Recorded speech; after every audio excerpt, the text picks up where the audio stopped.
Midnight music.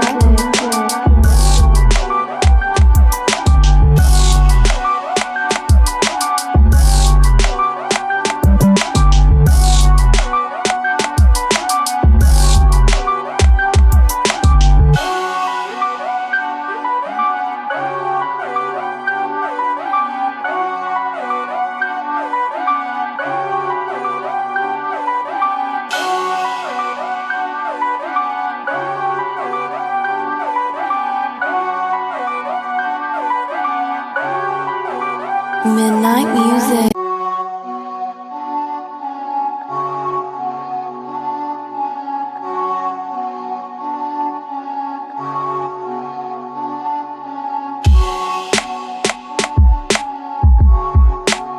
Midnight music.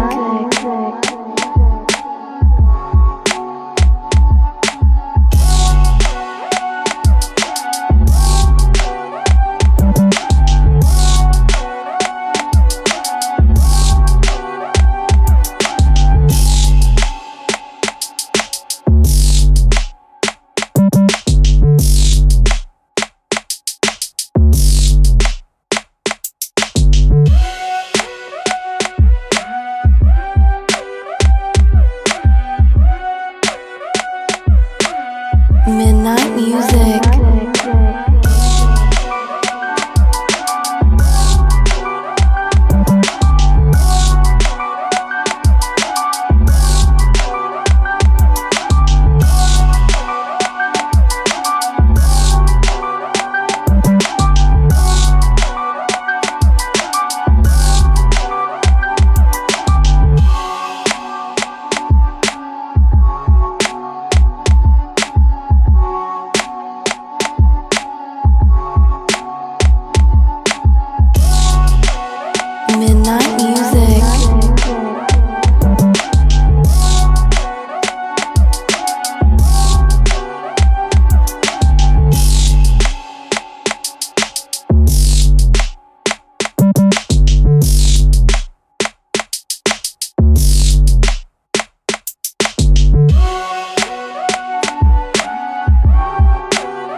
He's very talented. Yeah, he's very He's talented. I like very Jelly Roll. Very, very talented. I was very impressed. And I was like, okay, Jelly Roll, you've won me over. He's a really cool guy too. Yeah, he seems like a really chill dude. In interviews, he's very down to earth, regular cool guy. Yeah. Speaking of random artists that have done things in WWE, has anybody heard about the Pitbull news today? I know we never talk about that, but Pitbull had an amazing. We have Pitbull news today? We have news about Pitbull, not wrestling related at all. I wanted to share this real quickly before we get to the show. Hey Charles, I don't even know what the fuck your acronym is, but whatever. So Pitbull bought the naming rights to the stadium that Florida International University plays football on. Val Venus? No, Pitbull. No, it's like he bought the rights to Val Venus. Could you imagine? Yeah. So he's paying the university $1.2 million per year for the next 5 years, so that the stadium can now be called Pitbull Stadium. That's pretty cool. Yeah, that's crazy. It gets even better. Hold on, I have to read to you exactly the details of it because it leaked online. So, additional benefits to his thing include Pitbull will be referred to as the official entrepreneur of FIU athletics. Pitbull is granted the right to use the stadium for up to 10 days annually during the agreement's term. Base rental fee is waived. Limited number of tickets to be set aside for FIU students at a discounted rate. Voli 35 vodka, owned by Pitbull, will be a preferred brand distributed in the stadium and stadium club. Oh, so he's making money off this, like a lot of money. He'll be making a lot of money off this. The ability for Pitbull affiliated performers to perform at halftime or post game of a home game Football Suite 210 and 207 will be reserved for Pitbull or designee at FIU football home games, and a total of a 40-person capacity and 20 VIP parking passes annually during the agreement's term. In return, Pitbull will help promote FIU and FIU athletics. Such promotional activities may include creating an FIU anthem that will be played at all FIU athletic events. You know, all of a sudden I'm feeling really motivated to get my bachelor's degree again.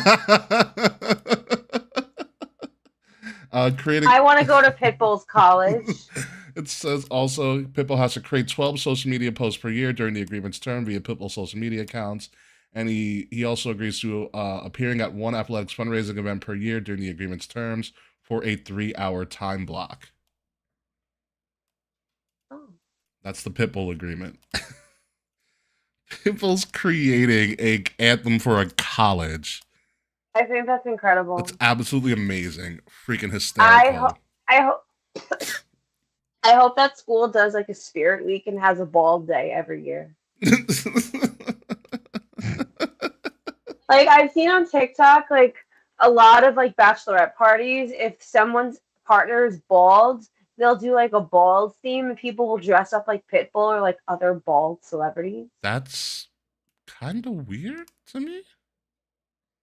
Have you never been, I guess, bachelor parties don't do stuff like that? No, we just drink and it's really No much themes. it. Drink and do activities. Like one bachelor party I went to, we were in the Poconos and we drank and we went paintballing in this giant outdoor paintball arena. Ooh. Yes, very tiring, but awesome. The one bachelor party I went to was like a joint bachelorette party, so it's not like the most accurate. Yeah. Yeah, most bachelor parties are just drinking and doing something weird. Yeah. Yeah, I think the other bachelor party I went to in Philly, we just drank around the city.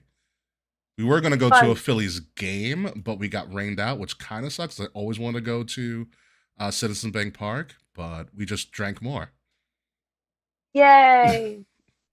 That's pretty much all it was. It's drinking and activities. It's really all a bachelor party is. That's pretty much how it works. Yeah. Yeah. We're lucky if we have one planned event outside of drinking. Eating. Really? Eating, yes. It's also eating, yes. It's also eating as well. It also depends on who the best man is, for the most part. That's true. So, yeah. For a second, I thought when he said FAU, I thought that was Taquan's college, but it's not. I think Taquan goes to FAU, Florida Atlantic. Hmm. Because if it was Taquan's university, I'd be like, yo, we're coming. We're coming to Pitbull Stadium. Yep, Pitbull Stadium. I would go to Mike Pitbull Vick Stadium. is banned from Pitbull Stadium. That's hilarious. We were just talking about Michael Vick. Listen, he might Charles. Yeah, he might be my Fanatics Fest person. Really? Yeah, it's freaking Mike Vick. The man's a living video game. Should be a Hall of Famer, in my opinion. I think so too. I don't think he's on the. No, he is on the ballot. I don't think he's got voted in yet. I know Eli is going to be on the ballot next year, first time. He's a Hall of Famer, unfortunately. Did I tell you I saw him at Comic-Con last year? No. Yeah, so he showed up at the Marvel section of Comic-Con, and because Wait, I remember this actually. Yeah, they gave him his own comic. Like they made him a Marvel character. That's pretty cool. He's actually extremely tall. He's like 6'4". His superpower is beating Tom Brady in the Super Bowl. Mm-hmm. I mean, just for doing that twice gets you in the Hall of Fame. Pretty much. Mm-hmm. Yeah, he shouldn't have won the first time. No, He shouldn't have. or the second time, really. True. But yeah. So wait, Kay, you're not getting a picture with CM Punk, right? That officially sold out. No, it's sold out. I'm so sorry, Kay. Me too. But you might get to see Bianca and Is Liv Jade. coming, Kay, or is it just you? Just me. Excellent.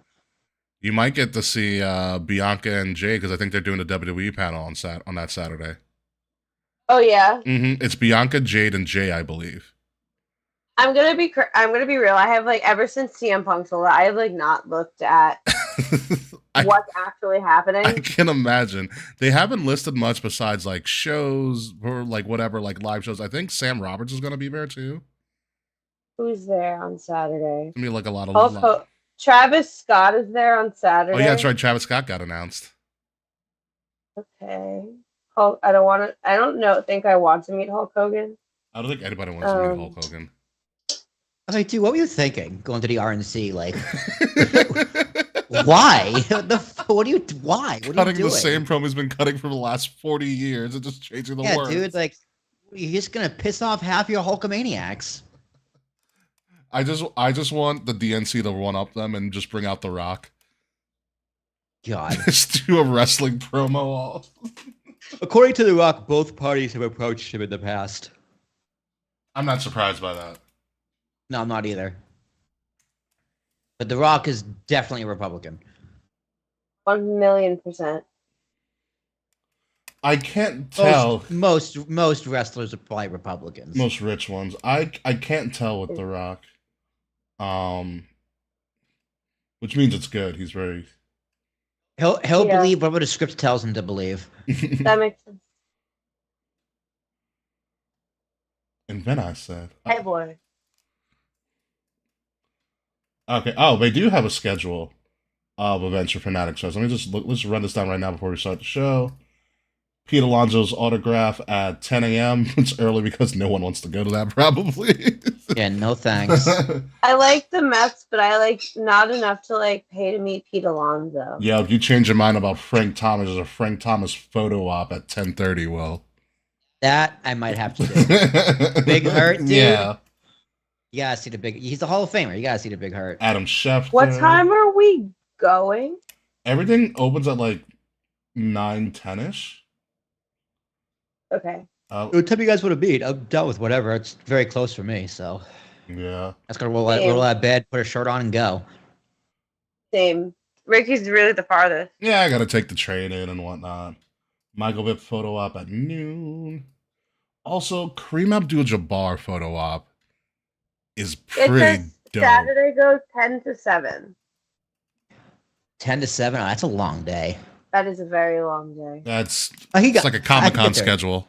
Yeah, I can get there at 10 o'clock. Yeah, I can get there. We can meet outside. Like, I think you saw my thing. I said we can meet by the vessel. Yeah. I have no idea where the Javits Center is, but I can get there. Yeah, the Javits Center, for me, it's like 40 minutes on the train. I literally just ride in the pen and walk and make a left. And just go. Oh, it's 11th? Okay. Yeah. Oh, it's on 36th and 11th. Yeah. Yeah, oh yeah. Yeah, it's not bad. Oh yeah. I'll walk from the bus station. 10. What's up? That's even faster. I can just go into Herald Square and just walk 2 blocks. Pretty much. That's faster. Yeah. It's on 30. It's weird. It's on 33rd, 34th to like 36th. Yeah, it's a massive fucking place. Yeah, it's very big. I'll just take the end to Herald Square and then walk the 2 blocks. I'll be there in a half hour. Yeah. I'll probably take the bus, or I could take the path to 33rd, and I could probably just meet you there. Honestly. That's perfect. No, I'm probably gonna take the bus because the heat in the subway is no bueno. Disgusting. Yeah, I have not been in the subways all summer, and I don't want to start now. I lucked out getting home from Citi Field last night because we got air conditioning in the subway. Nice.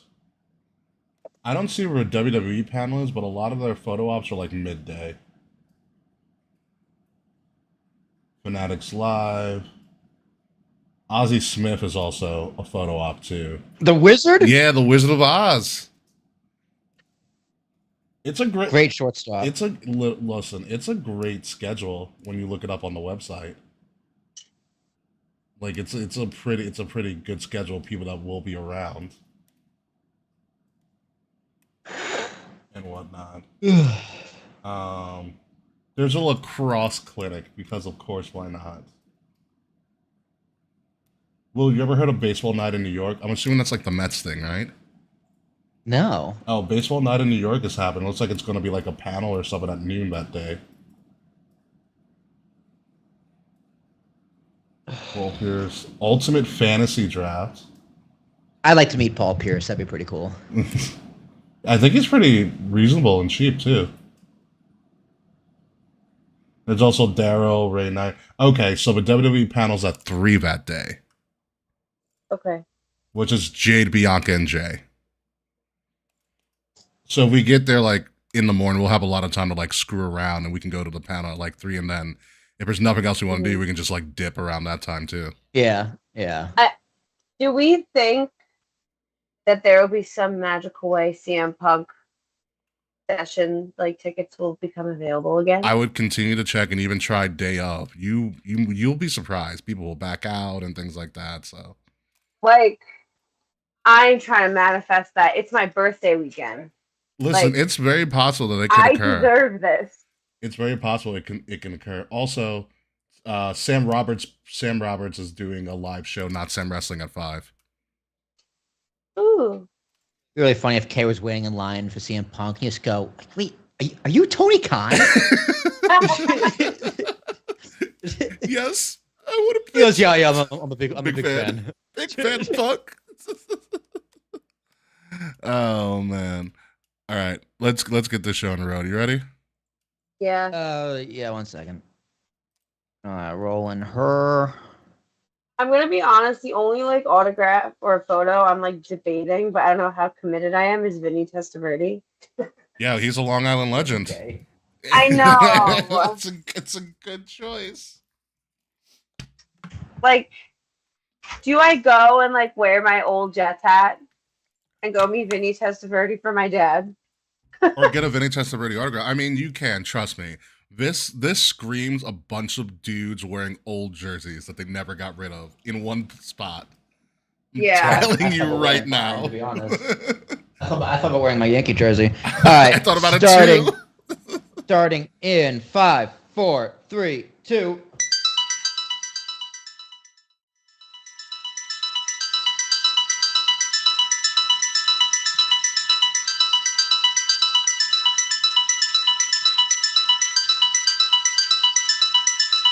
Midnight music. Coming up this week on Kings of the Rings podcast, do you know how hot professional wrestling is right now? It is so hot. Odyssey Jones actually showed up.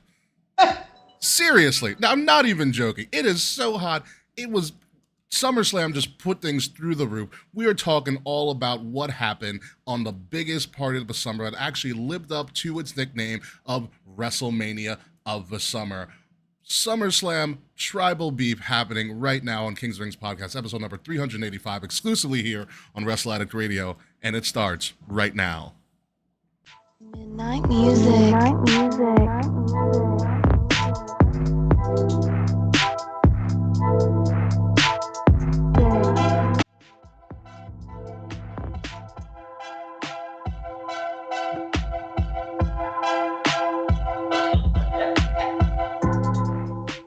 All right, I am so serious. Odyssey Jones legitimately showed up, and I kind of popped. I was like, oh, crap. He's still signed by WWE. Yeah, I saw that, but I didn't know if it was real or not. No, and I guess it was. It's funny because 100% last real. week we literally mentioned, he got drafted and they never used him. And then here he is. Yeah, here he is. They It's like we said his name 3 times and then he disappeared. Yeah, and now he is back, and he lifted both members of AOP up with ease. It was kind of scary, to be completely honest with you. Ladies and gentlemen, welcome to King's Rings Podcast, episode number 385. I am your host, King Ricky Rose. Thank you for taking your time out of your busy week to watch us, to listen to us, wherever you are listening to us or watching us right now. We are coming live currently from Facebook, Twitch, and YouTube, because Twitter got all high and mighty and is charging us to stream on their stuff. Anywho, if you like what you're listening to or watching at the current moment, please like, share, subscribe, leave us a great review or comment, whatever you prefer. The links, all of that, are in the description below. With me, as always, this week, a man who also enjoys a little bit of chicken nuggies. Will Tarashak, how are you? Dude, who doesn't love chicken nuggets? For real. I think I saw a meme a few weeks ago. It's like we gotta stop pretending these are just food for children. They got chicken nuggets or adult food, and that hit hard. I still fan of buy chicken chicken nuggets. nuggies. I'm not gonna lie. Oh yeah, I keep them in the freezer for emergencies all the time. if they're shaped like something, they taste better. Dinosaur. That Dino is nuggies, scientific absolutely. Fact. Yes. It's scientific fact. Hey Murphy, tell me how much you love chicken nuggets. What brand do you have in the freezer right now? Is it Tyson? I hope it's Tyson. Well, I'm actually in between nuggets at the moment, but I had Tyson last. I'm in between nuggets. I'm in at the between moment. nuggets. What is your okay? What is your nugget of choice then? Well, no, I'm in between nuggets, meaning I just have to go to the store and buy nuggets. I'm not a nugget. Okay, all right. So Yeah. again, my question still stands. Like, what is Usually Okay. Tyson, but I'm Usually open Tyson. to. I also, but I'll get Purdue if they're on sale. Purdue's okay. Yeah. Tyson is just the crunchiness. It's better. It's more processed. Yeah. Yeah. I will say, since I have like a BJ's membership, the BJ's, like, I think it's like Wellesley Farms nuggies. It's like 10 pounds of Wellesley nuggets. Farms is so good. Wellesley Farms is like really good though. Their nuggies are really Yeah. good. I gotta do a BJ's order next week because we're running low on toilet paper and paper towels. So you'll have it for another So- year. Yep, I'll have them for another year. Do it. It's hilarious. We bought trash bags, and last February. Here we are in August. We just opened like the second half. So I love wholesale. so many I love trash bulk bags. shopping. Yeah. Oh my god. I do subscribe and save with Amazon for like Okay. toilet paper and paper towels because I like we'll both forget. Like we'll run low and then we forget and then it's like a shortage. Yeah. So We have With the one subs- roll left. Ooh. and it's a crisis. So I have we have a bathroom closet. So I have like fucking like 3 cases of toilet paper in my fucking closet right now. Like I'm ready to go. Oh yeah. I hope you're ready to go for the Because show too.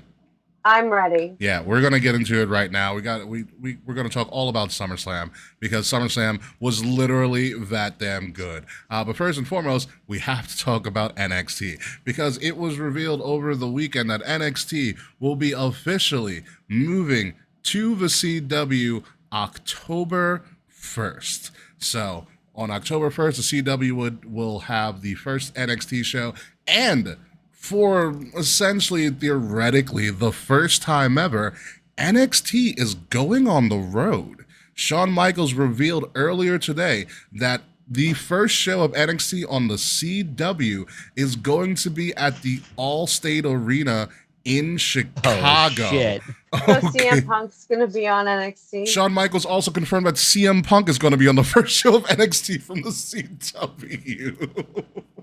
Wow, I'm gonna watch NXT again. It was all It's still on Tuesdays. still on Tuesdays. All right, cool. Good. That's good. Yeah. I like that. It was also confirmed by Shawn Michaels and also with a press release from WWE that the second show on the 8th of October is going to be in St. Louis with, yes, an appearance from Randy Orton. That second show is also very important because AEW got bumped to Tuesday that week. Ooh. Oh. Ooh, that's not good. Yeah. Bumped for what? What bumped them? I honestly don't freaking know. Hockey? No, I don't think hockey starts that early just yet.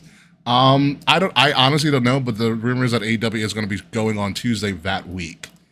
So Shawn Michaels revealed that they're doing Allstate Arena in Chicago and whatever arena.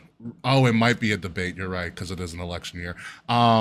And Oh. they Is the debate gonna be on TNT? Like, what the fuck is this? TBS. Remember, they don't TBS? they don't go into. I don't know. No, the debate's like primetime, like AB. No, It's like, usually the primetime CNN, networks, Fox, yeah. ABC, MSNBC. So I Won't be on TBS. So I don't know exactly what's bumping them or what they're moving it around for, but who knows?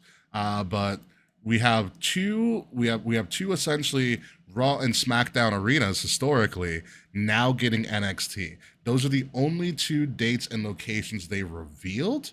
Do we see this, Will, as a continuous thing? You know, it might be playoff baseball That also could do that. if it's in October. Yeah. Yeah, it's probably baseball. But what was the question? Is this going to be like a continuous thing? Like, are they going to continue to do? Touring? Yeah. Probably. I mean, it depends. It's not going to be like bigger arenas like the Allstate. If they're smart, they'll probably do small arenas like college arenas. Well, like Allstate's the arena we saw Survivor Series, and that's not a big arena. That's Yeah. a small arena. It's a smaller arena. Yeah. Like they could do Nassau Coliseum. Absolutely. Probably. As long as it's still there. Yeah. The Hartford, they could do that. Where we saw Money in the Bank, they could do that kind of a stadium, or stadium arena. I don't see them doing the big ones like a TD Garden or MSG. even like a not Barclays. MSG or like a Brooklyn, Yeah. or like a Staples Center. But they could do is the Cow Palace in San Francisco? Is that still a thing? Yes.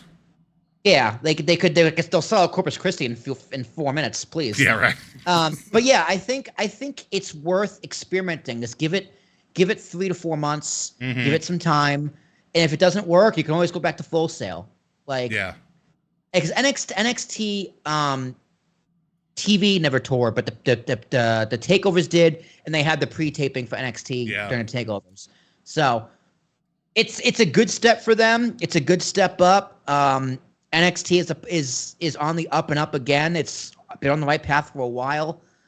So I'm excited to see what happens with them. Yeah. Good for them. Yeah. It's interesting. Kayfabe, would you go to an NXT live event if it toured in your city? Honestly, yeah. I've never been to an NXT event, period. Fair. So Wait, I you never went to What? Takeover? Really? No, What? never. I know. It's Ricky, really sad. we failed. We both failed. We Kay did as fail you friends. on that. We I'm failed so you. sorry. This is our fault. Yeah. Yeah. This is really our fault. Holy crap. Like, yeah, not just your fault. It just was never in the cards for me. Like, I could never get off of work for all the events and stuff like I can now. Yeah. Boris! CM Pop has He just came in from returned. outside. Yes, he has. Yeah, we need to get you to an NXT event. I always wanted to go. I would Um, go, for sure. I always wanted to go to Full Sail, like the original NXT, and Me too. I wasn't able to do before they switched everything around because I don't think they're at Full Sail at all. Well, I think they're the PC completely. Yes. Yeah, they broke away from Full. Yeah, they are not in Full Sail anymore. Yeah, you're right. they just pretty much took whatever part of the warehouse in PC and just made it an arena, which is also just the ingenuity to do that is absolutely bonkers. Yeah. So yeah, but no, NXT is on the move. The CW is the most, not the most watched, but more people have access to the CW than any other network in America. So there are going to be eyes on this product. And so, SmackDown was on CW way back when. when it used to be called UPN, yes. Yeah, I think in 0809 they were also, before they went to Sci-Fi, Yeah. they were on the CW. That's when I first started watching SmackDown, Mhm. when they were on the CW. Yeah. So we have NXT on the move on October 1st. SmackDown is going to USA on September 13th, Friday the 13th, which is hysterical. So there's going to be a lot of television movement in the next couple of months for the WWE products. Speaking of movements and everything like that, when UPN had all the black shows, that's right. UPN was an acronym for something else, and I won't say it on the show. in the black community. UPN. 08 and 09 was SmackDown. SmackDown was My Network TV.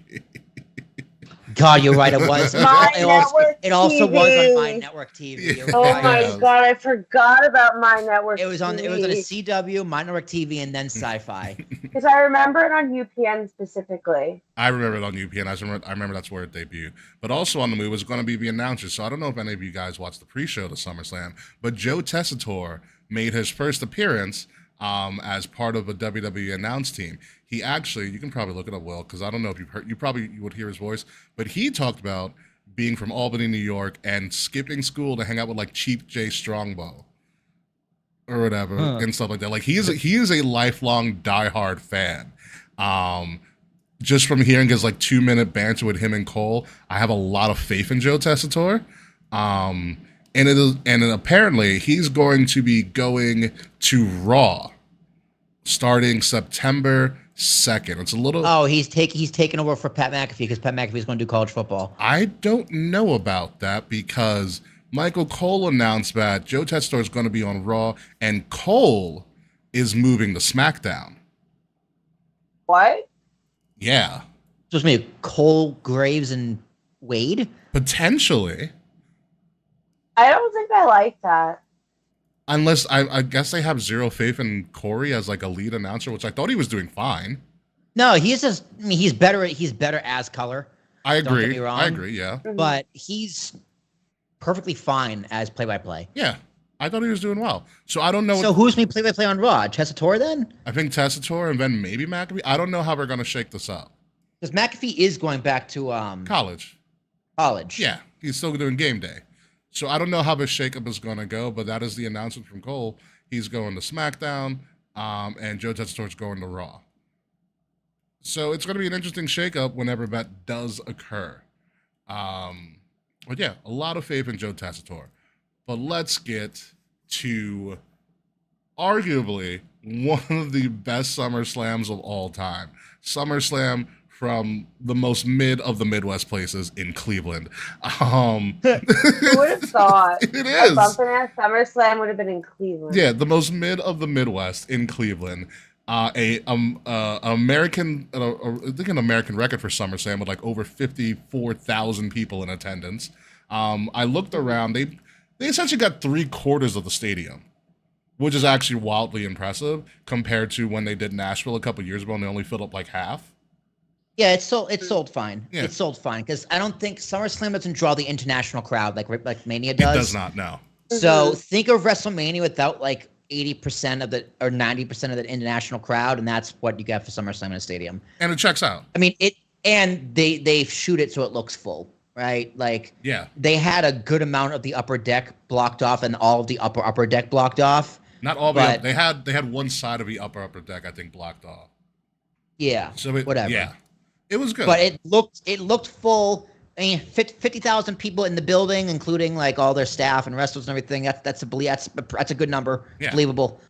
Yeah. I mean, we'll see. Here's the thing, Ricky. On Friday the 8th or Thursday the 8th, WWE has Q2 earnings. Oh, which that's is gonna be WrestleMania. ridiculous. Yeah, or maybe it's Q3 earnings. WrestleMania was in Q3 technically because it's April, May, June.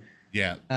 Yeah, whatever. So the earnings is this week. Goodness So gracious. I'm excited to see that stock price go up. Yeah, keep me posted on that. Kay, what were your thoughts on SummerSlam as a whole before we get into the play-by-play? Hello, Boris. By the way. He's very happy. Boris is very happy to be back. SummerSlam was really, really fun. RIP to my prediction. But like you were doing better than Will for a second. Yo, my predictions were ass, dude. I don't know what the fuck I was thinking last week. Okay, so I went back, I reflected, and like my predictions on matches was pretty like okay. It was the bonus questions that like fucked my shit up. You'd be But surprised. that's how I know the pay-per-view was like good because anything I expected to happen or thought might happen didn't really happen. Mm-hmm. I like being surprised. I'm like low-key sick of predicting everything.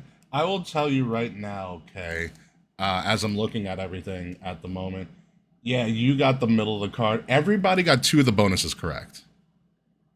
So, Okay. Someone came back and someone turns on someone. You will specifically got Tiffy not catching in and Roman returning. Okay, yeah. Yeah, Kay, What did I get? you got Kay, you got Tiffy not cashing in and Roman returning. Mhm. I got Yeah, I thought yeah. it would be stupid. I got Tiffy not Gotcha. cashing in and I got Dom turning on Rhea. Both of you guys said no. You didn't think Roman was returning? Wait, before? really? Yeah. Ricky, that was like a free point. I thought it was too soon. I said it perfectly last week, and even someone mentioned it on a meme or online somewhere. Roman came back as the biggest heel in the business in SummerSlam 2020. He comes back as the biggest babyface in the industry. Oh, well, 2020 at SummerSlam 24. oh, we'll talk I about felt the that. same way. Yeah, we'll definitely talk about that. But also on a logistical standpoint, it's August. His kids are going back to school. He can go back on the road. I thought he was going to say after the kids were guaranteed to be in school and then he would leave, but I guess he was like, nope, screw it. Gonna leave now. Well, some schools start already. Depends on where he The South lives. starts- And in the South, like if he's in The South Florida, starts kids in probably August. start like next The week. kids are probably at school by now. Yeah, Mhm. yeah. Who knows? Who knows what it is? But SummerSlam, crazy time. There's some interesting things that I caught specifically from Cody. And they also showed it on the broadcast that WWE rented out a suite just for legends to come back. So you had the Steiners, Nash, X-Pac, I think were all in a specific suite, and they Yeah. called it the Legends Suite. So what Cody revealed on during the presser after the show. Which was really cool, by the way. I'm very happy that they do this. Oh, so you caught the presser too? Yeah, I did watch the press. So what Cody I revealed. watched it too. Yeah, what Cody revealed on the presser, which I thought was really cool, is that every talent got in essentially a dossier, but an email say like, "Hey, these legends are going to be here," and they got a picture of a legend and their accomplishments, just so that they were all informed about who they were and why they were important to like the legacy of WWE, so that if they ran into them, they can like be somewhat familiar with them. And I thought that was actually pretty freaking awesome. Yeah. Because, you know, if Kevin Nash comes back and like Odyssey Jones or whatever, fucking the big guy, the tsunami guy, like doesn't shake his hands and be all butthurt about it. Bronson Reed. Bronson Reed. So yeah, it's good. But I imagine Randy Orton opening that email. It's like 1, 2, 3, kid. Who the fuck is this? I think it's classy, especially they get even the employees, like the wrestlers. Most of the wrestlers, I would say 80% of the wrestlers would know everybody, but someone like a Tiffany Stratton, or even few people in NXT, just like what's the college MNL thing? What NIL? NIL, like those guys, they're gonna have no idea. Yeah, they're gonna have no idea. So it's very smart. And then even some of the producers, people who work there, the staff, production, whatever. Yeah, it's smart, and it's something that legends would appreciate. Yeah, knowing they're being appreciated and respected. I like how he gave them like a suite in the arena, and I hope that continues for like other events, at least the major 4 or 5 events that like if you're in town, hey, you can get a suite, you can like sit comfortably and watch this event. You know? It's very much creating a healthier and more productive backstage environment. Absolutely. I wonder if Arn Anderson got that treatment. I hope he didn't bring a Glock in. Anywho, we can talk about that in a second. I was like, yeah, he didn't tell me to shoot somebody. Well, but we Netflix 2025. Glock's coming. But the biggest surprise of SummerSlam was Jelly Roll photo with one of the greatest choke slams in the past 20 years. In our truth. Yeah, I was just like, I got out of bed and went, holy shit, dude! Look at Jelly Roll's feet. They're on the ground. Look at the height of Austin Theory. I know Austin jumped up there, but still, our truth is like, holy shit! The Miz is like, wow. He's like Babatunde tall. Yes, he's like Baba Booey tall. Exactly. He's Babatunde. But no, I enjoyed everything about Jelly Roll. I love the fact that the song that they chose was Liar, and then like Rhea and Liv started the show. Like he was a very entertaining like musical guest. Yeah, he was. And again, that choke slam. I think I tweeted, I was like, "Sign Jelly Roll now, you cowards!" Like sign him. Like choke slam alone. Like just Mike, look at the height. Look how high he is in the air. I love it. I popped really hard. Like, I was a fan of Jelly Roll before, but I almost bought his album. Even though you don't have to buy albums anymore. Yeah. Oh my God. Dory, you didn't miss. We're not on Twitter anymore. Twitter blocked people from streaming unless you sign up for their premium stuff. So now we're on YouTube and Facebook. And YouTube, Facebook, and Twitch. So you can find us there. But we didn't get into the fun stuff yet. We just did talk about how great Jelly Roll's performance was, especially with that chokeslam event. Damian Priest had to one-up him last night on Raw by chokeslamming the living daylights out of JD. Did anybody see that? No, not yet. JD took a massive chokeslam, but we'll talk about that in a second. But let's get to one of the greatest pops ever. Roman Reigns came back and just beat the fuck out of Solo with one punch, making Cody Rhodes undefeated in Bloodline rules matches, by the way, which is cruel irony in and of itself. But let's talk about some Roman Reigns numbers real quick. Roman Reigns garnered about over 100 million views of his return on social media within like a 24-hour period. They came out, after he returned, they put on WWE Shop a Roman Reigns signature series WWE Championship belt. Okay, they made 1,316 of them. How many? 1,316 of them. Kay, don't look for it because it's sold out within an hour. I'm not gonna buy it. You can't. That's gross. It sold out within an hour. They were priced at $600 a pop, which means within an hour of Roman's return, he garnered $800,000 for the company. Yeah. That's disgusting. Okay, that's Just based. wait for Q4 earnings. Yeah. Wait for Q3 earnings. That's based on the belt alone. Who knows how many of the OTC shirts that they sold that day? I know Issa bought like 2 of them because I saw her social media. I liked when he was coming down. Michael Cole was like, "But who's he gonna side with?" I'm like, "Look at his shirt. What do you mean? What do you mean? Reading But whose side is he on? comprehension. OTC over the counter? I had that thought for a split second. I'm Roman not gonna lie. Roman But had then a I'm like, huge Jack. oh, original tribal chief. Yeah, Roman had a Hugh Jackman level return. That's a good one, Charles. Yeah, he did. That was good. Yeah, so Roman came back to his WrestleMania remix to music, which took me a while to figure out, but the whole crowd knew who it was, and Yeah, I was immediately. really slow on the music, not gonna lie. it I took a couldn't while really to. hear it. I heard that pop, and then the biggest simultaneous ooh-ah yell ever, which was Yeah. It unbelievable. was really good. It was kind of funny because when the returns were happening, like it was where Orton and KO. For a second, I was like, they're gonna get Jimmy. I thought Jimmy as I well. thought they might. I thought the Usos might come out. I thought so too. Jay was hinting that he might be back soon. But overall, kayfabe all around. Let's talk about the Bloodline Rules match and return of Roman.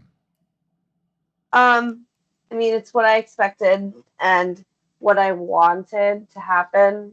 I really thought Zilla Fatu was going to show up with him. I didn't think it would just be Roman. Yeah. And I don't know, I thought there would have been more. I thought it would have been longer. But overall, I was happy with it.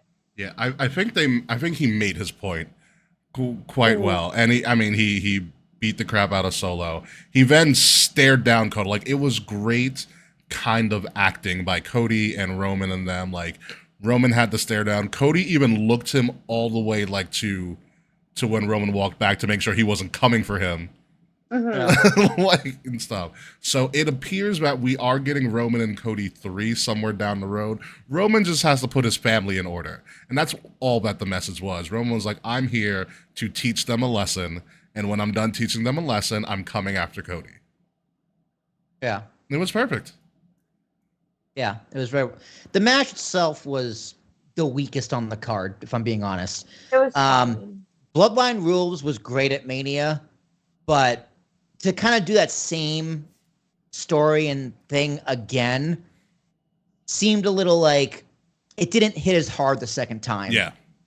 Because you knew what was coming. You knew someone was coming out. Now you're still surprised it's Roman, even though we all knew it was going to happen. But and it was still a cool moment. But if Bloodline Rules is going to be the return match, the run-in and return match, it's like, well, can we skip to that part then and just not do the rest of the match? I mean, it's a good build-up. I mean, I also hope Jacob Fatu is all right because he took a he nasty busted his knee. bump. Yeah. He's in a boot. Yeah, I've seen pictures of him in a And boot. I think that was a shoot, a work though, because like you look at the replays, like what he didn't really hit his knee on anything. Yeah, it was so hard, but like I thought it was like he was working it too, but when he started throwing the chairs, I was like, he actually might be in legitimate pain.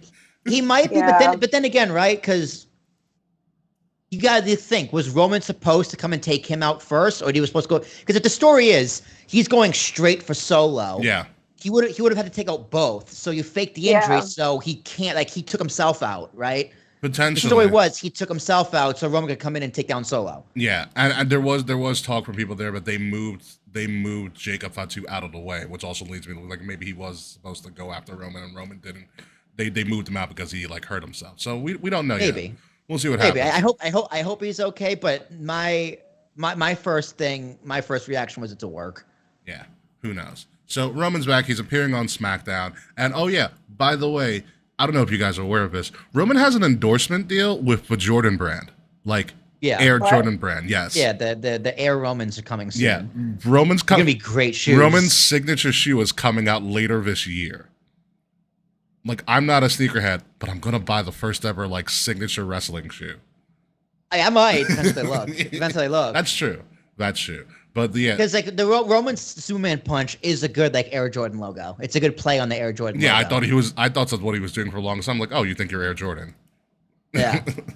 So we'll see what these shoes are for Roman Reigns. But let us continue down the road to what is could I wear those in the office? Is that allowed? probably Probably. yeah probably to one of the beginnings of the betrayals probably in my opinion the best match on the card. Damian Priest and Gunther beat the living crap out of each other. Yeah, it was a great match. It was a very good match. Yeah, Play the soundbite. Play the meat slapping majesty match. Not Not that one. The I other totally- one. I The totally other forgot I one. had that one. I totally forgot I had that one for Walter. It was meat slapping majesty. Like he literally made Gunther bleed.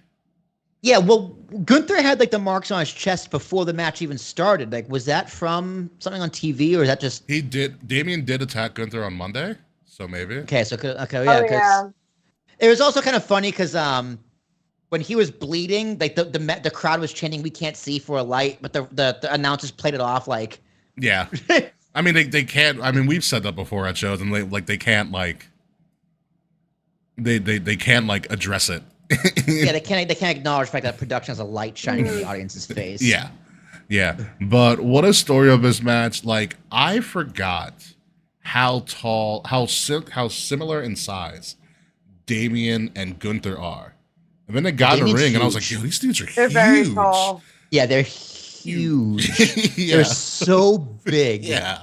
My friend Charles was like, it's like a kaiju fight. I'm like, you're correct. It is like a kaiju fight. It was a great match. And then Finn with essentially the Prince Devitt betrayal. And again, this kind of pushes the narrative of WWE's been using of consequences to your actions. Yeah. Finn. He did the stare for too long though. Like I liked how Damian hulked up and then got shut down again. Yeah. But Finn was just standing there like for like 6 minutes. Like And then Damian, the best part is Damian getting out of the pin and immediately going to choke out. going to choke him. Yeah. Yeah. This picture. I was just like, oh shit. Like Damian, that was the best selling of his title run. Was that look in his eye of I'm gonna murder you and your children. Yeah. It was a moment, but apparently we're going to get Prince Devitt back. He is now running Judgment Day. Good. Yeah. And his whole thing was like, apparently mostly that his thing was like, Damian got too big of a head when he won the title. And essentially, it's a Dolph Ziggler. It should have been me. Well, exactly. Yeah. Exactly. And I saw something like Damian cost Finn the match last year at SummerSlam. Money in the Bank. Yeah. Money in the Bank? Oh, the cash in. Yeah. No, Money in the Bank. I think Finn and Priest were both in Money in the Bank. Mhm. I thought it was a tag match at last year's SummerSlam. No. At the Money in the Bank ladder match when At Damian Money in the won. Bank. Yeah, because they were both in Money in the Bank. They're like, it doesn't matter who wins. Oh, Judgment right. Day Okay. wins. Yeah. Okay, got it. Yeah. That's kind of So- the story behind it. I'm also glad that Dom and Liv are also in the new Judgment Day, which makes a lot more sense. Oh yeah, we're gonna get to that Yeah. glorious way of ending. So So the match was solid. Congrats to Gunther. Well deserved. Great. Let's grade Damian Priest's title run. his inaugural run, he was fine. What do you want to go? I like a scale out of 10? A to F. A to F? Yeah. It's not like a premier title run. It definitely got better at the end. I thought it was weird timing that he loses right before his 24 comes out, because from what I've heard, his 24 is very well received.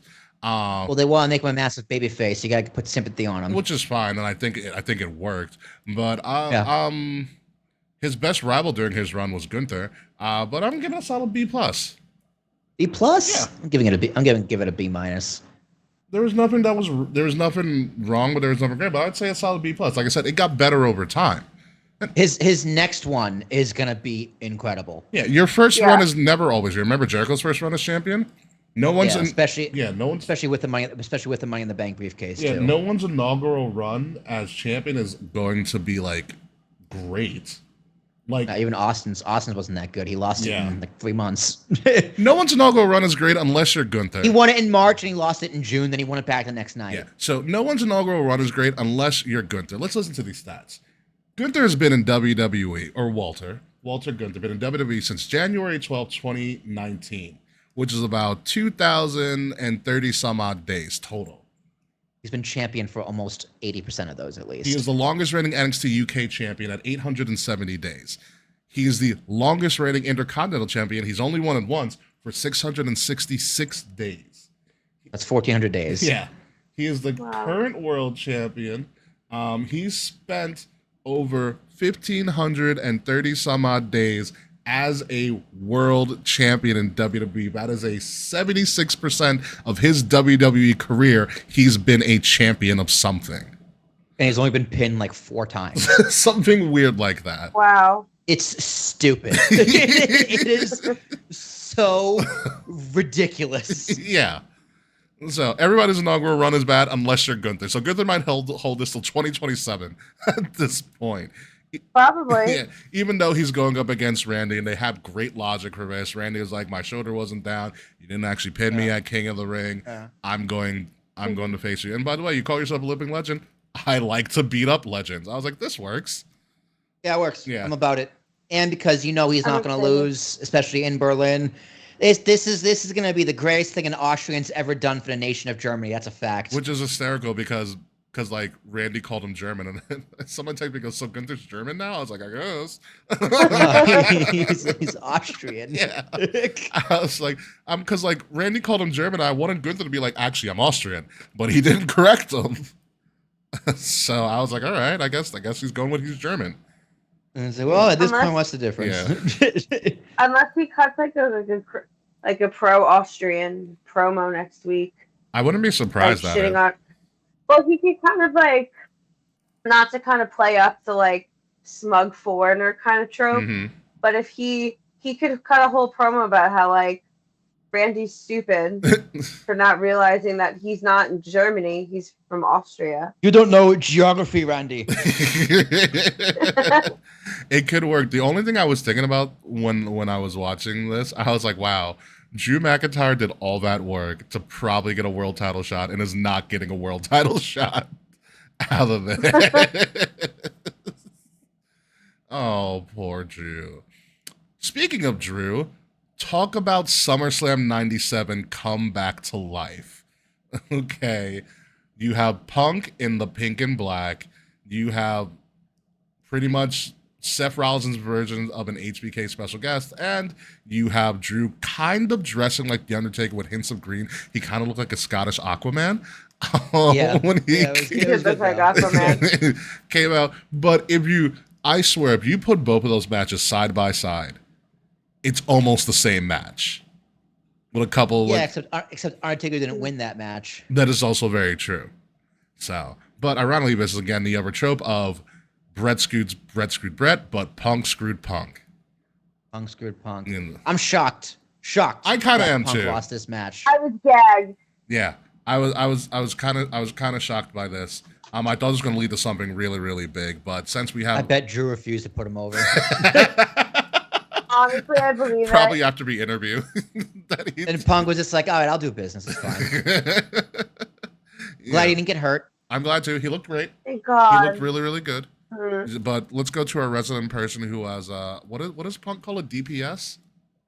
Deranged Punk Syndrome? GTS? No, Punk has Drew DDS, Drew Derangement Syndrome or something. No, it's Punk. Oh, PDS, Punk Derangement Syndrome. Punk Derangement Syndrome. Yeah. Yes. Me. Yeah. What's your analysis of this match? I loved it. I was really worried. We all were, to be honest with you. Like, the fact that CM Punk lost and I'm still not worried is a good sign. Like, I was saying earlier that I'm glad that a lot of my predictions and stuff were wrong because I wanted to be surprised. And CM Punk losing on his return pay-per-view match is not what I expected happening in any world. Yeah. But I'm here for it. I heard a rumor this morning that they're setting up Punk and Drew to be in Hell in a Cell at Bad Blood. Maybe. So yes. I still think you can do the 3 of them. Well, I don't want the 3 of them in any way. I want it so badly. I don't. I want Drew and Seth in Hell in a Cell. Not Drew and Seth. I'm sorry. I want Punk and Seth in Hell in a Cell. I don't want Drew. Well, yeah. This match is great. it really the match was so good you forget that this is actually literally about a freaking bracelet. It's literally, Yeah, I know, it's right? literally a feud over a bracelet. The funny thing was because I saw Seth pick it up and put it on. I'm like, why would you do that? I called it. And Punk played off so well because he put him in GTS and then he saw the bracelet. Yeah. He's like, "Fuck, are you doing?" That's what I was like. What are you doing, Seth? What are you doing? Because I liked how he refed it. He's like, "All right, I'll turn my back." Like he was an honest and fair referee to both. He didn't really play favorites. For the most part, yeah. Yeah. Yeah, no, it was good. It was really good. And then I think Punk had the line of the night where he says, because Seth said it's not always about you. And Punk, It might not always be about me, but it's never about you. And that's a Oh my bar. God. Liv and I have said that like 50 times since it happened. I was just like, Because I like being dramatic, and I'm like, it's about me. It was a great line. It was a great line. So it looks like Drew and Punk are still going to go at it because Seth is too busy getting killed by Bronson Reed on TV. yeah, I saw this. What the fuck was that about? All right, so I'll explain to you. Bronson Reed. That's funky fresh. I'm here for it, actually. Bronson Reed has been. The ref. She's like, ah! Oh, it's Aja, yeah. Yeah.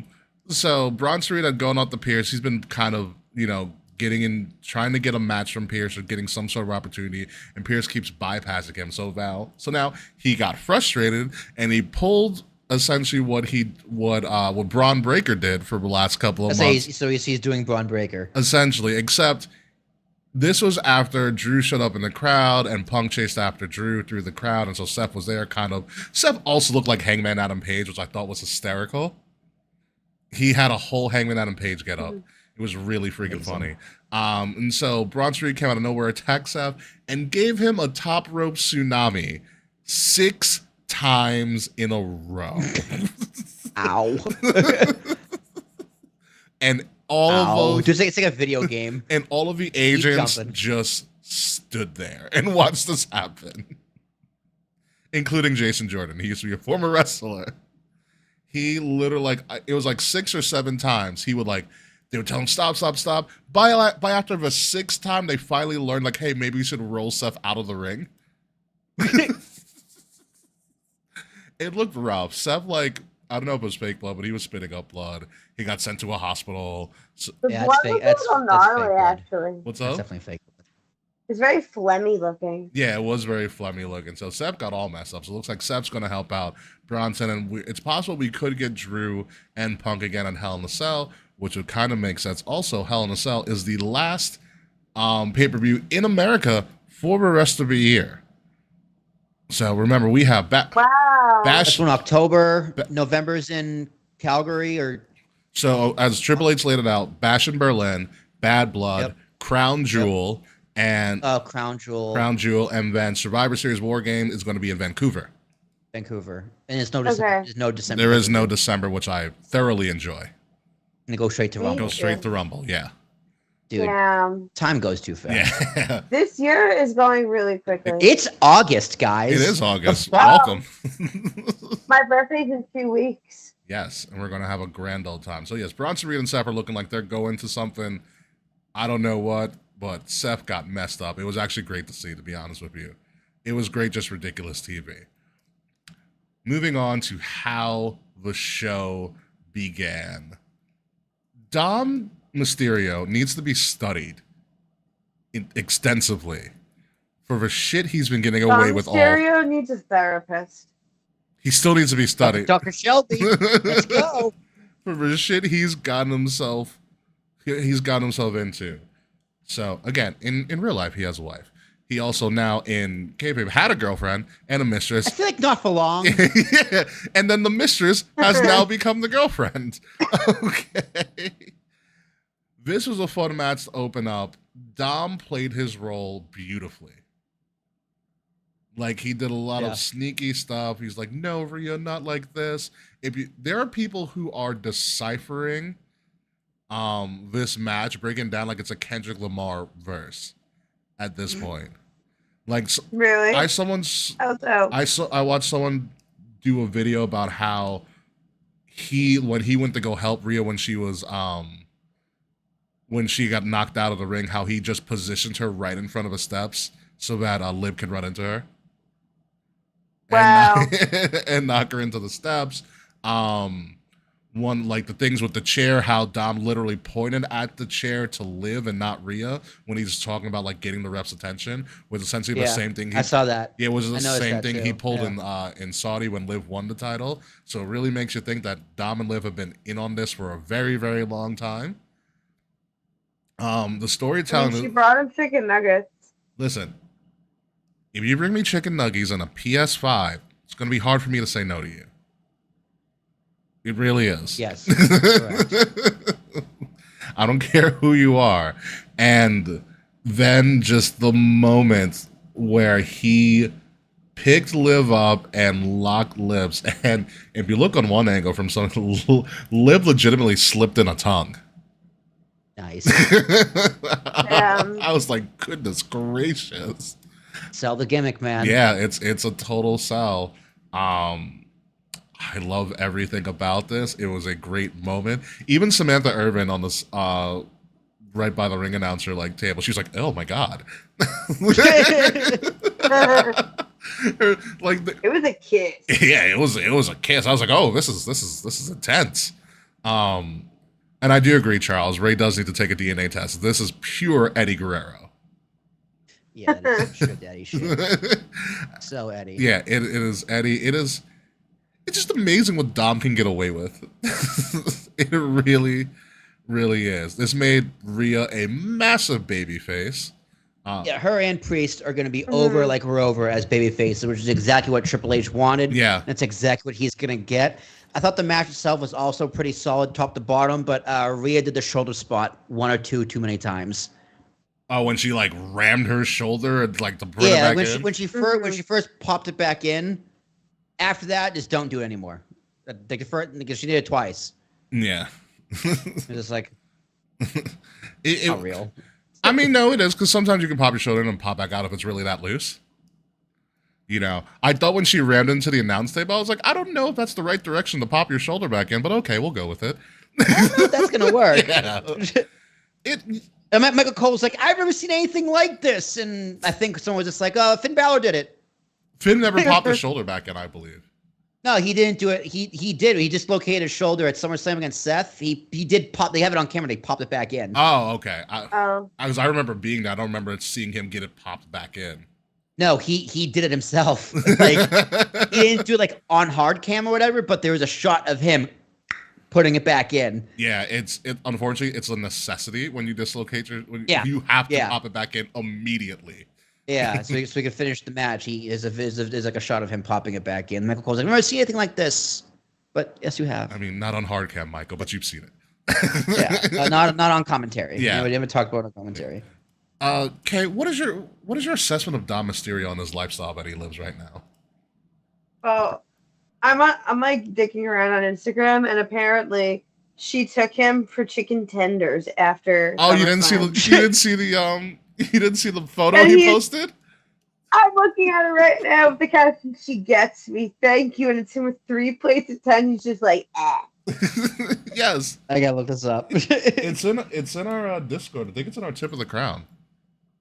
Probably because fucking Fretz is always nails it. Yeah. I missed almost everything that happens in the Discord. Like, I didn't know. Yeah, Dom's profile picture for this thing is hilarious too. Yeah. You know, it's pretty crazy. So because I did put like she gets me, thank you. Yeah. Those look like damn good nuggets too. They're chicken fingers. Tendies. Yeah, they're tendies. Somebody did tweet, and I put this in our tip of the crown and said that thought Dom was gonna turn on the woman who got him 50 nuggets and a PS5, and it's a meme that says she. Shit. It was great. SummerSlam was just a hot show. You know how hot of a show it was? The Haktua girl was in the crowd. Really? And no one cared. Yeah, she was. She actually got good seats. There's a video of her watching Rhea and Liv, and at one point, I'll know you agree with me, Kay. I was like, wow, this is really sapphic really quickly. When they were crawling Oh my God. when they were crawling to each other, I was like, what is going on? Chef's kiss. Yeah. No, but the Hawk Tour girl, there's a video of her watching like Rhea and Liv during the middle of the match. She goes, I think I'm into women's wrestling now. I go, yeah, you are. I was like, we're all in the Women's wrestling's great. Yeah, that's a hot. Also, before we continue, what do we think of their ref cam experiment? Fucking hate it. like it. Never do it again. I like Seth didn't even use it for the entire match. I think he threw it off Yeah, dumb. or something. Don't like it. It wasn't the worst. I'm just surprised they only I like used it for it. several matches. I think it's interesting if they use it as like a relevant plot point. Fair. Damn. Yeah. Liv, those are Like, not what- jean shorts. Jesus Christ. Like, let's bring out the body cam to kind of like. Let's look at the footage. It just Yeah. looked so weird when I first saw it. I was like, for a second, I was like, that looks like a Band-Aid on an ear. And I don't want to make the joke, but this is what it looks like to me. I was like, what is that? I'm like, oh, it's a ref cam. I'm like, of all the places to put the camera, why on the ear? Like, that's got to be so uncomfortable. Where else would they put it? Collar? It's hard. You can't keep that steady though. You could give them those like glasses in the movies that they put a camera in. Or, yeah, doesn't Snapchat have like a pair of glasses with like Ray-Bans that they do those for? Can you imagine so. refs with glasses in the ring? God. They would be broken so quickly. Looking like the Dudleys. They'd be broken so quickly. The Yeah. best part of rep cam, I think, is when Seth Ward during his entrance. I thought that was a cool shot. Yeah, me too. When he was I walking liked to it. when he was walking to the ring with the rep cam on, I was like, oh, that's a cool shot. I don't know, it's a weird application, but I was like, it could work. Like it could work, but I don't know. But all I know is that apparently Liv and Dom work ridiculously well. We're still waiting for explanations for how long they've been doing this. But it seems like forever. And also, I don't know if it's legit or not, but are we calling, because I've heard people call them this lately, are we calling Damien and Rhea the Terror Twins now? Yes, Terror Twins? Terror I don't like Twins. it. I don't like it. It's gothy and they call it's, themselves. They call themselves that. oh, okay, it's very gothy and emo. But I kind of dig it. I think it's cute. Yeah, it works. It works for them, and that's all that matters. So we have Terror Twins versus Judgment Day, and who knows? He's the Batman to my Catwoman, the Ken to my Barbie, the Joker to my Harley, the Clyde to my Bonnie. Always my hero, my daddy Dom. Is that what she posted? Goodbye. That's what she posted. Goodbye. I love it. Shut it down. I love So it. good. I love that so much. Almost as much as I love everybody making the comparison of Damian Priest to Dominic Toretto. Oh my God. Yeah. He's talked about family way too much. People are like, are you sure you weren't cast in a Fast and Furious movie? So, pick you for what, Dory? Anyhow, as we move on, again, she had a very awesome performance. And I think my favorite Nia Jax performance ever, she looked amazing against Bailey in her championship win, which is kind of saw it coming. We didn't know how it was going to be executed, but I thought it was executed really well, especially the fact that I guess Bailey's been lifting because she walked Nia into the middle of the ring and powerbombed her. Yeah. This was That's this was crazy. the best match of Nia's career. Absolutely. Definitely. Yeah. Definitely. Yeah. Match was great. Especially the finish Yeah. when she just screamed to the title and then just jumped on. Yeah, it was great. Yeah. I popped. I was very happy for her. And I like the fake cash in attempt to distract Bailey to get the win. Very Smart. smart. It was very good writing, smart. good booking. It was very smart. And when she got a good pop, Tiffy booked it to the ring. And like I knew she wasn't gonna catch it because it was like, you just got this briefcase yesterday. Yeah. Like they just put it on the shop. We're not wasting the sales of that ridiculous briefcase with a freaking strap. Kay, did you see the strap on this briefcase? Yes. It's so cute. Stop Stupid. it. It's Stop so it, Kay. stupid. Stop I love it's the so post show. It's cute. like, yeah, it's an homage to my first Chanel bag. Bitch. It's so good. So are you telling me, Kay, that you want a Tiffy time briefcase? Let me see how much is it. I actually don't know how much it is. I know they put it on sale. I'm It's no, probably I know it's on. 150. Let's see. I'm I'm gonna on guess. the I'm gonna shop guess now. 150. 150 sounds good. I'm gonna Pre-order go now. 100. 129.99. Right in the middle. God damn it. Right in the middle. All right. All right. It's the strap. It should be one. It should be one. It should be 150. But all right. It's a strap. I, She also has a Tiffy Time slap bracelet that looks like the women's title, but like with TS in the middle. Interesting. Slap bracelets can Yeah. still be a thing. Can still. This is cute. Maybe for your birthday, Kay, we'll get you a Tiffy time briefcase with a strap. You can carry it Oh around. no. You can carry it around all the time. I mean, it's not bad. That'll look cute on the subway. What's up? That would be cute on the subway. Maybe, I guess. But no, Naya looked fantastic. You know what it was for me, Will? Naya Tell me. she actually looked legitimately like a world beater. Like she destroyed Bailey at the end. Power bombed her twice, Yeah. sat on her once, popped right back up, sat on her again, and did the Yokozuna pose. I was like, that's how you book Nia Jax now. And Bailey came out with tassels. It was so close to Hugger Bailey. It's a Hugger Bailey mixed with Macho Man. Yeah. Mhm. I was like, are we getting a chain soon? Like, what's going on? Step into a Slim Jim. Dig it. God. I want to talk about the Slim Jim. We can move from that and we're done talking about Nia. But I'm happy for her. I'm happy to see. So, can we talk about the Manscaped ad first of all? With Otis? That was so uncomfortable. Oh my god, this is I so was like, funny. what the fuck am I watching? So uncomfortable. First of all, it's Manscaped for facial products. I go, that's not what made Manscaped famous, but okay. Yeah, Manscaped is like for your asshole. Yes, and for your pubic area. And I think they were kind of teasing that because he was just around his stomach and they were all just staring at him like, why are we doing Yeah, this? they're like, we gotta watch him shave his junk. He just goes to his belly. I was like, what are we Oh doing? yeah, perfect shave. Yeah. It only works because it's Otis. It does. He can It pull that does. off. I'm like, Who was? Because it was the Alpha Academy. And who were the other two? was it New Day? Was New Day there? It was New Day. It should have been Pretty Deadly. First of all. Yeah, absolutely, yeah. Pretty Deadly would have killed that segment. Yeah, but yeah, I was like, wow, this is really uncomfortable, but I'm really enjoying it. I guess it worked. But yeah, no. Congratulations to Nia. She got a new custom crown, which I thought was pretty interesting. That she also wore I during like the Nia's press. crown. I never want to ever see Cody Rhodes wear that mask again. I The skull want is him too to big. wear the mask all the freaking time. I hated it. I love it. I want to collect it if you had it on sale. We also didn't talk about Cody retiring Pharaoh. Because that was Pharaoh's last ride on the road, so he's putting Pharaoh. Pharaoh's gonna be home permanently because we're never seeing Pharaoh again. Yeah. Yeah, so that's why it was a big All thing. right. Bye, Kay. Are you leaving? I all love you. Are you leaving? Kay? Yes. Bye. Yeah. Check the Discord, Ricky. Oh, well, Kay is leaving. Bye, Kay. Yeah. Kay has to take care of business. So thank you, Kay. We'll see you next week. Oh boy, yes, yeah. Thank you, Kay. We will see you next week. So let's move on. So it's just us men here.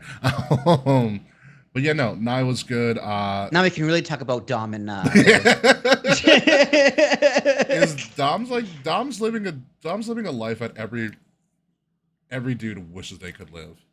Yeah, dude, it's gonna make a great Edge and Lita. I take it back what I said last week. Would be Finn. Although I think it'd be really funny if Finn and Liv just started making out too. It's just they become a throuple.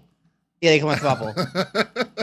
And then Carlita goes, "I'm married," and then JD tries and Liv's like, "Ew."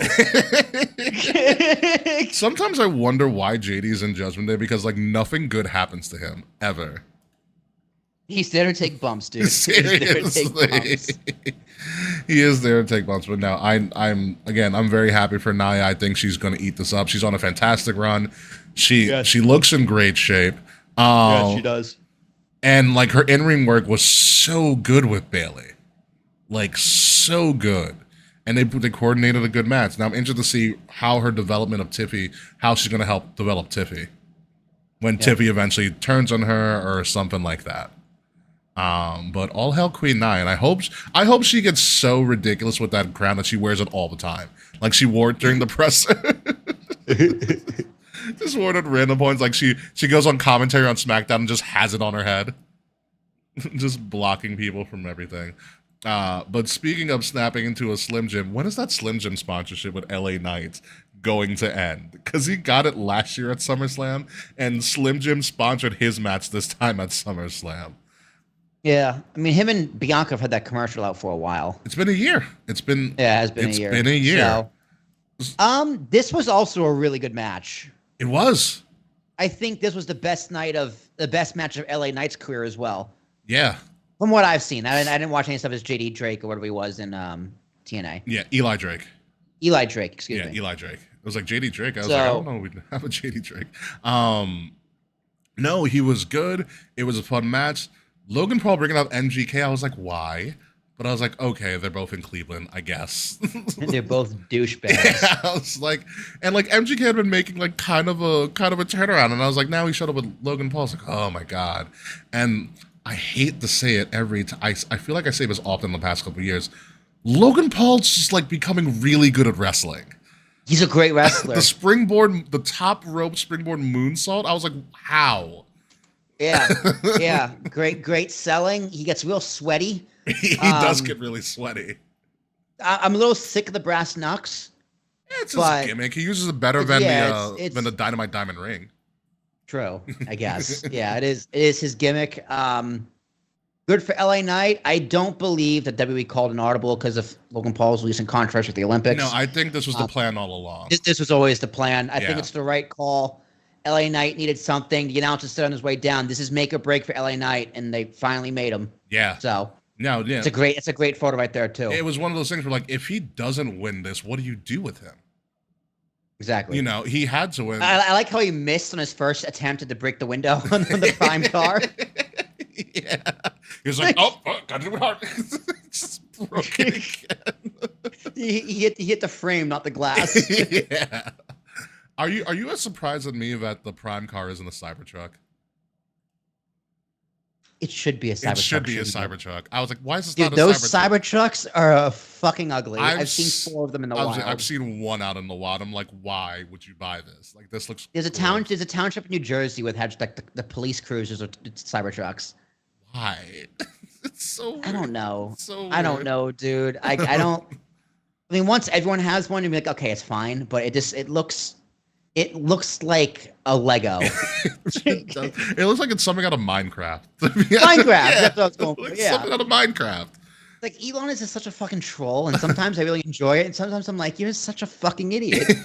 Yeah, I'm like, this looks disgusting, absolutely disgusting. But back to this match. This match was great. LA Knight looked awesome. I've never seen someone counter the buckshot lariat like that. Like that finish was fantastic. Yeah, it was a great finish. Yeah, it was an absolute great finish, baller finish, and I think it's a good move for LA Knight. I think Logan Paul takes some time off. I'm assuming.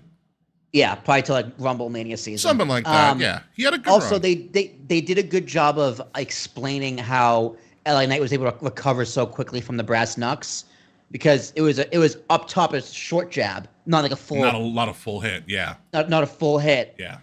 So. Good save. It's a good save. Yeah, good save. It was a good save. Everything in kayfabe made sense. Fred says the Tesla Cybertruck looks like Gran Turismo 1 with PS1 graphics. God damn. I mean, he's right, though. He is right. It's such a bad-looking truck. It's so horrible. But yeah, I think Logan Paul takes some time off, which is fine. He had a fine run as the United States champion. He did what he was supposed to do, and he got LA Knight over. So let's see what LA Knight does with it when he's on SmackDown. Last but not least, also, again, if he doesn't win it now, what do you do with him? Braun Breaker. Essentially, this was a blink and you missed it match. Short. Yeah. It was a short match. Short, to the point. You knew what was going to happen because you can't do the same match twice. And that's what they did. And he took care of Sammy. Again, he looks phenomenal. He shouldn't be able to do the things he does at his size. Like, he's really fast. He's really fast. He's crazy. Really agile. Athletic. I love the Breakensteiner, too. It's such a great name. Yeah. Yeah, it's literally the Frankensteiner, but he just changes to the Breakensteiner. Yeah. Yep. He does it exactly like his Uncle Scott. Like, yep. Like picture perfect. And he won. He's good. He was very humble about it. I feel like he forgot he was supposed to be like a heel. because he was so happy he won. I think it's fine. Yeah. His first major title Mm-hmm. on the main roster. It's fine to show a human side in a human moment. Yeah, he thanks Sami Zayn, which is you never rarely ever see on even a post show As a heel. Yeah, as a heel. As a heel in the post show. Yeah. Yeah. It was Very humble. Yeah. He was very humble. Yeah, like I feel like he Nia too. Yeah. Nia was also very humble. I don't know. What's your take on those press conferences, post show things where do you like it when they show their regular human side? Do you like it when they're kind of more in character? LA Knight was just a dick all around in that press conference. Well, but so was Punk walking by too, and he was like, "What are you like?" I feel like a lot of the times it depends on the person and what they're trying to do. Like, so for instance, like when If you're a heel, I think you should always be in character. I know, but you had two heels. Like Nia was humble, and so was kind of Braun Breaker. But like when you get to a moment like WrestleMania Night 1 with Roman Reigns, remember? Yeah. And He's like, I don't want to fucking be here. Just make this get out. yeah, Fuck out of here. I think he was going to be a little bit of half and half, and then he turned it on when someone like kind of legitimately disrespected the process. Yeah. But I do like more of the more like human side of it, because like at the end of the day we all know it's a show. There's nothing like the curtain was pulled out years ago for all Curtain got took down and replaced. Exactly. And taken down and thrown out years. Yeah, a long time ago. And they do the entertainment side for forever, and now we got to do kind of the sports side. Like for the first time in wrestling, AEW and WWE, I think collectively they finally figured out the sports side of sports entertainment. Like this is kind of a sports side of it. You have people asking questions, you get their kind of responses and things like that. So I like kind of integration. It makes it feel more like something I'd watch in the NFL or like the NBA. I like how WWE has evolved their post show process, where it's like you talk to the post show team. Sometimes they'll show up, like people from the event will show up on the panel, or will show up on the press room. So they've done like the variety, but overall for like the performers, I like seeing the more humanistic side and seeing how they answer stuff. Yeah. I didn't mind Nia Jax's answers because it did feel very genuine. Yeah. At the same time, it's like I'm so used to seeing her as a heel. It's hard to switch. It's hard, yeah. I think I would have preferred her to be a little more heelish. I think it could also depend on the question too. Yeah. The vibe of the interview. Yeah. Like Braun being humble, because that wasn't in a press conference. That was more like a backstage interview, or was he at the desk? He was at the desk. Yeah. At the desk, right? Yeah. So I go back and forth. Like I go back and forth because I think you make a very good point with the sports side of sports entertainment. Yeah. And in a human moment too, it's good to be human in a human moment. Yes, usually. And you're not in front of a live crowd. No. Like in front of a live crowd, you're always in character. You're in front of press. Yeah, or what we believe to be different. as press. Yeah, it's a little different. Fucking who's that old guy? Bill Apter. Bill Apter. What's the deal with him? He's been around for ages. He's been covering stuff. Everybody in the business knows him. Right. So there's no like heat or anything. It was just like, oh, you again. Yeah, exactly. It's one of those things like everybody knows, like, oh, you're here again. So. Like Triple H was like, yeah, you were lying back in like the 90s. And he was like, well. It's like he was making shit up. I think did he like mic check like PWI about what? He's like, yeah, you work for PWI. Something like that. Yeah, it's something ridiculous. So I like the pressers. Yeah. I know we were saying AEW like shouldn't do them anymore, but no, I think WWE definitely stole that from AEW and just did it right. And they just kind of perfected it to begin with. Yeah. You know what I think? Because I think what worked well for WWE is that they leaned into the IWC in this aspect. They're like, hey, you're a popular person in the IWC. You post about our content all the time. Want to come to the show? Want to be a part of the press? Like, the more popular podcasters, some of them have been on our show, Issa, those wrestling girls. Yeah. Yeah, they were there. They're always there. Denise Salcedo. Denise Salcedo, for better or worse. Yeah, for better or worse. Yes, Denise Salcedo. Whoever she represents that day, because she represents like 5 fucking companies. And other names. So they did a good mixture of, hey, these are like regular fans who also kind of like talk about our content, and actual people from like the actual people from the media. Like Bleacher Report's there a lot of the time. Sports Illustrated is there a lot of the time. So they did a good mixture of like, hey, these are kind of amateurs or these are professionals, and I think everybody kind of learns, like one can learn from the other and vice versa in those moments. Some of them ask really stupid questions. Some of them do ask really stupid questions, so it's one of those things where sometimes it's trial by fire. That is my one gripe a lot of the time with the with some of the questions that are asked during the pressers after, or media scrums if you want to call it, is that sometimes they'll just ask questions that are not related to what just occurred. How are you feeling after this monumental? I feel great. What am I gonna say? Like, it's one of my dad's gripes with stuff too. My dad was like, if I was a professional athlete, you couldn't interview me after a loss. Like you'll get the worst side of me. Absolutely. Yeah. But it's one of those things where like, hey, if we just had SummerSlam, why don't we stay on top about things at SummerSlam? I can understand asking Triple H different things because he's head of creative. He has a better idea of where things are going. But for like the performers, like why would you ask something about something that happened like a week before or something like that? Ask about what happened in the match, or what happened on the show for them. Things like that's my only gripe with the pressures. But then again, when you're mixing amateur interviewers with professional interviewers, you're gonna get a mixed bag. Yeah, and you gotta have a list of questions because you want to make sure that a question could have gotten asked, or it's easy for me to be a Monday Night quarterback because what the fuck would I ask? I don't even know. I have no idea what I would ask. Like, what would I ask LA Knight? You're gonna go back to acting this night? You're gonna go back to soap operas? I loved you in Brooklyn Nine-Nine. Right? It's hard. It's legitimately hard coming up with questions like that because you know if you're gonna get called on, right? Yeah. So, and you're in the moment, you don't want to fucking blow it. Like, it's a hard job. Yeah, it's a hard job. It really is hard. I've always had the wanted to be those people when we first realized like, oh, we're opening up to like people like us, and then I was like, and then like you get they kind of usher you out before the end of the show. They put you in the press room like right as the main event's happening. I'm like, I don't want to do that. Yeah, you don't get to actually enjoy the show. Yeah. you get to watch the main event in the press room on TV. Yeah, and I'm like, but I was just there in the press box. Like, and they definitely I wonder, like, you think Denise Salcedo, what did she have to pay for? What's up? Like, what do you think the press people like Denise Salcedo, Bill Apter, what do you think they had to pay for? Flights, hotels? Probably flight and hotel. I doubt WWE covers their travel expenses. I feel like they get press pass, they get it mailed to them, and they have to, find their way there. Yeah, interesting. Probably. Yeah, I don't foresee WWE pulling out the red carpet for them.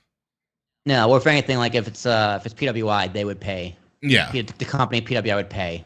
Yeah, it's one of those things where like they get like vetted as a member of the press or whatever. They get invited by WWE, but WWE like provides them a ticket, press box, but they don't get anything else. Like they gotta get their way there. Which honestly, that's fine by me.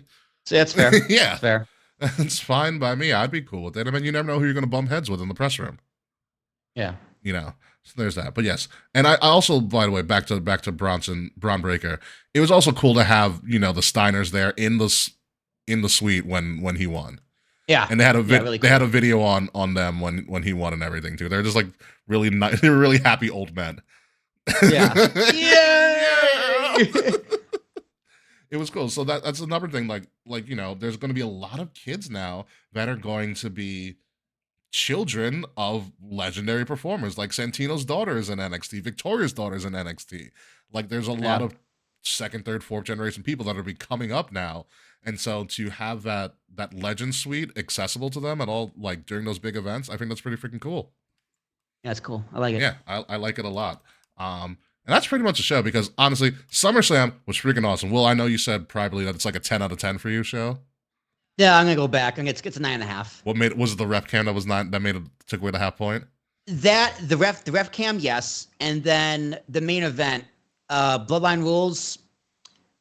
The gimmick worked WrestleMania. This one,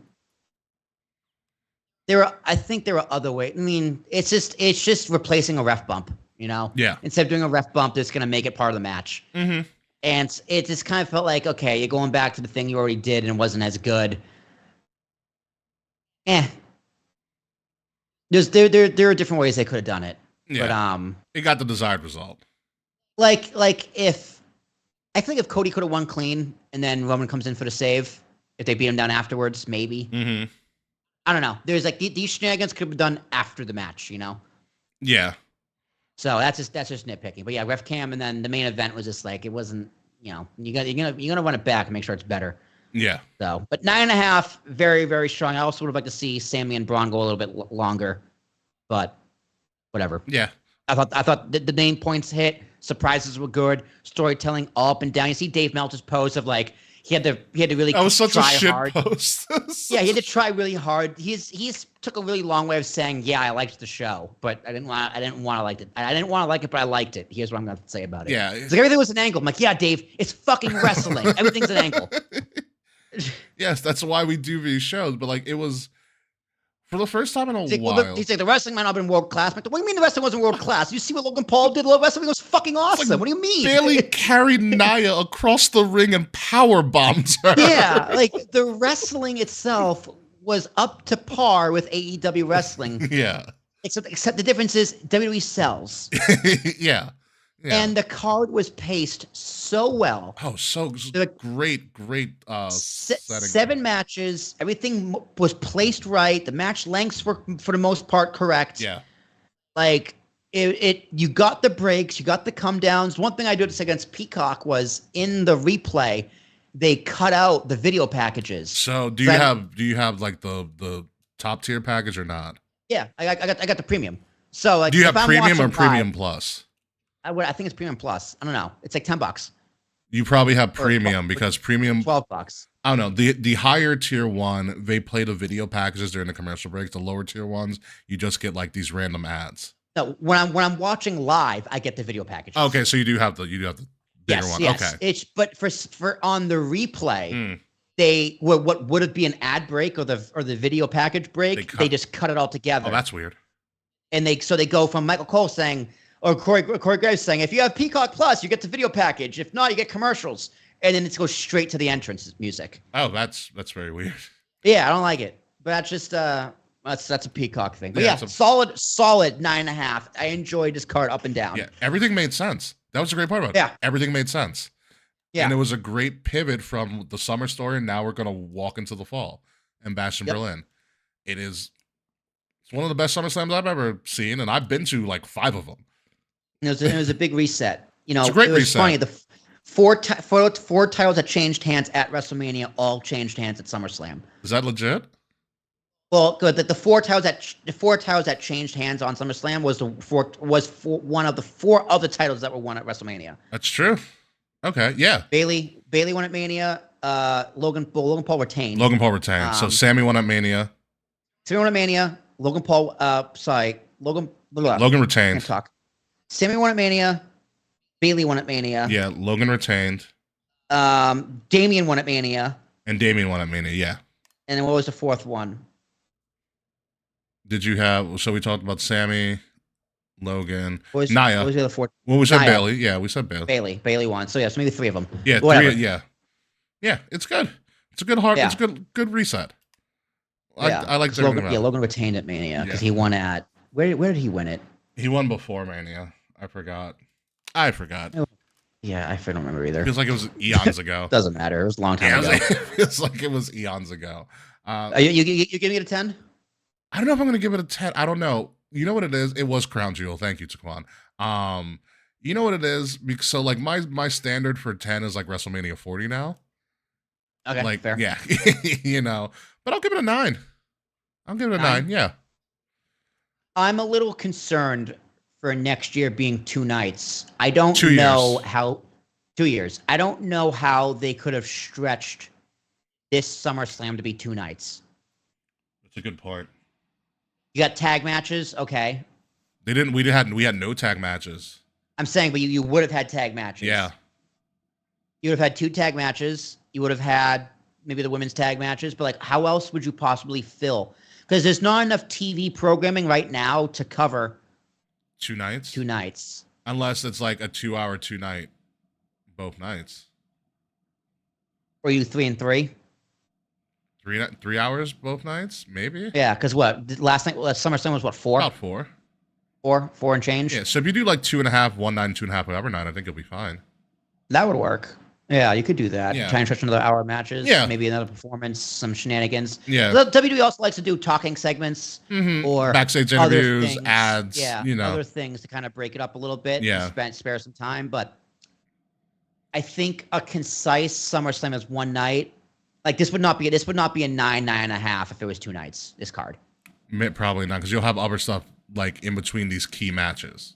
Yeah, it would be like a 7.5 to 8.5. Yeah. So we still have a couple more years to figure out what they're gonna do. They still haven't announced SummerSlam for next year, so we'll see. But like it keeps growing, so like if they find a way to fill out SummerSlam, fill out more than they did at Cleveland Brown Stadium, maybe there is some a good sign for Minnesota in 2026. Mm-hmm. We'll see. I'm excited for it. I mean, and Triple H has said, "Hey, the end of the year is going to be really crazy too." So I have no idea what he's going to have planned, but it's going to be very, very interesting stuff.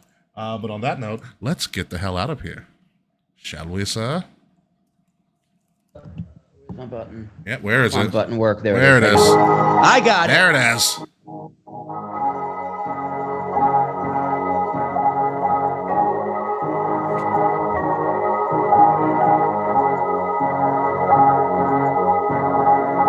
Ladies and gentlemen, you have been listening to Kings of the Rings podcast, episode number 385, Tribal Beef, because Roman came back as the original tribal chief and laid down the law to the rest of his family. Although The Rock may have something to say about being the original tribal chief, I am your host, King Ricky Rose, the tribal chief of this podcast. You can find me on Ambassador Biggs across all social media outlets, BIGZ Ambassador Biggs, Facebook, Twitter, Instagram, Snapchat, some people's DMs, less people's text messages. Oh yeah, and threads too, I guess, as well. BIGZ Ambassador Biggs. Find Kings of the Rings podcast at KOTR_podcast across all social media outlets. The links all about it in the description below. If you are listening to us, make sure you're listening to us on Wrestle Addict Radio, the cure for the Common Wrestling podcast, and follow Wrestle Addict Radio socials at addict_wrestle on Twitter and at Wrestle Addict Radio, all one word. Everywhere else, the links to all of that are also in the description below, along with links to our pretty freaking awesome merchandise and our Discord family as well. Appreciate our Discord family. Our Discord family is really freaking fun. I'm not gonna lie to you. I love our Discord. Yeah. Our Discord is so much fun. It is ridiculous. It was so hard for me to stay off because I was on vacation last week. It was so hard for me to stay off Discord all day Saturday, all day Sunday until I got home. It was hard, but I did it. I didn't check Facebook. I didn't check Bleacher Report. I went to SummerSlam spoiler free. Nice. Very, very nice. Well, Tarashak is on you. Yeah, Ricky might be the tribal chief, but I am the OTC. I am the original tribal chief. It's me. It's Willie T. And if you want to find us, we will be at Fanatics Fest. Look at this ticket, Ricky. Look how fucking ridiculous this thing is. I'm gonna keep it too. I keep my random stuff. It's the Brooklyn Bridge, a skeleton. I get it good. Yeah, it's a skeleton dunking on a flaming hoop above a taxi cab. That is so NBA Jam. I love it. Yeah, right. It's gonna be a good time. If you're gonna be there, find us. All 3 kings will be there. Yes. I guess we can call K a king. Right? K's a king. Yeah, King K. K's a king. King K. So we will all be there. We'll be in line. We'll be watching panels. So come say hi, hang out with us, and it's gonna be a great time. Hope to see you all there. I'm very excited for it. When we come back next week, folks, we're gonna have to start planning for All In and talking about that and everything that's going. Oh, we didn't talk about Shane in AEW either, so I guess we'll pull that card. We'll end up talking about that. We're gonna continue to fall out from SummerSlam and the return of the original tribal chief Roman Reigns, and hopefully he drops his shoes, because like literally, if his shoes drop, we are going to critique these shoes on air whenever they come out. Oh yeah, I'm not a shoe head at all. I don't know anything about shoes, but we're gonna talk about these shoes. I can judge how they look. Yeah, we're gonna talk. The colors are nice. It's definitely gonna be black and red. So, and dude, I hope they have like a version where they have light up sneakers. Maybe if Naomi gets a signature shoe, maybe. So until next week, folks. Goodbye, good night. We'll see you soon. And oh yeah, by the way, some person who should never get their own shoes is Slack, because fuck you, Slack. See you next week.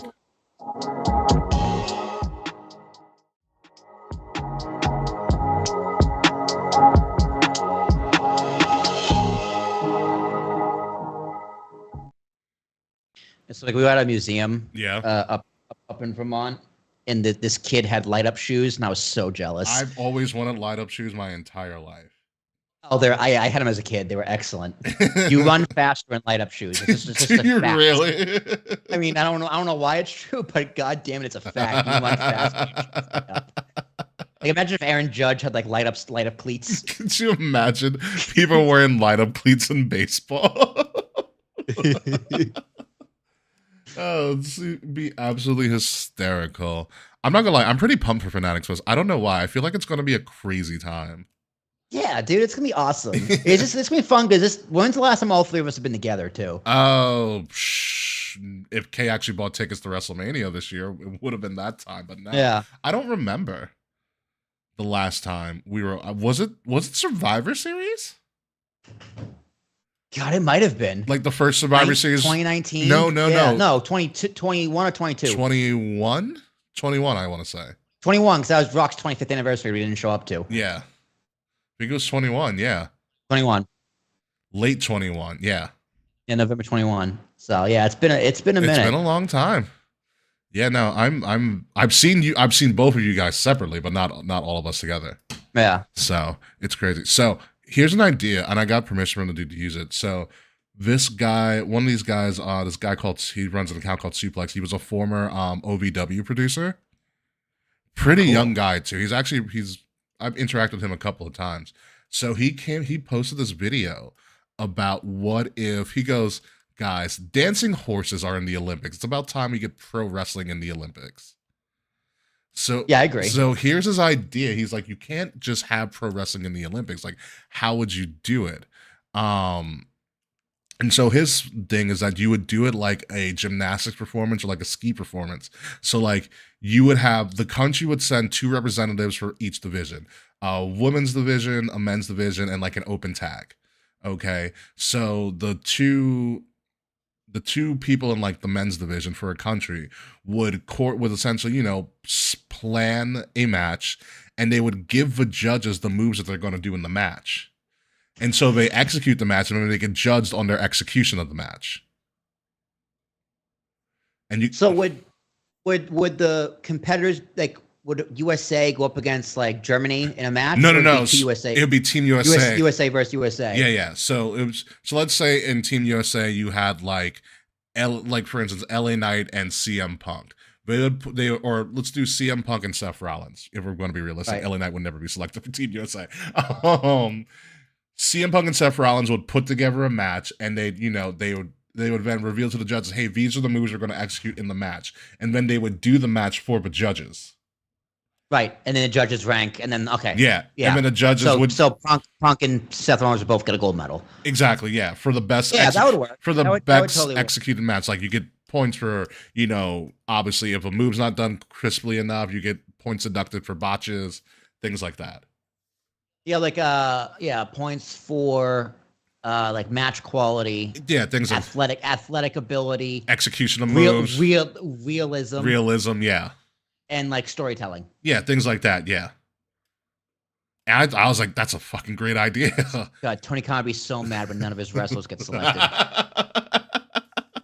So then, like he did a brainstorm like what wrestlers would represent what countries, and I was like, I think I can do this for like a war room thing, like a joint podcast where it's like, yeah. So it'd be like me, Frets, YLP, and Nate, and I would get my ideas, and I would give them all different countries, and they have to pick their men's, their women's, and their tag divisions. Yeah. Yeah, like that'd be cool. Like it's like when you think about like Team US, like Team Canada for a fucking professional wrestling would be really hard to beat. So like Team Japan. So you have Canada, Japan, US, UK, Mexico, Germany. Germany is a hotbed too. Australia too. Yeah, there's Samoa, which is America. Yeah, no, that doesn't count.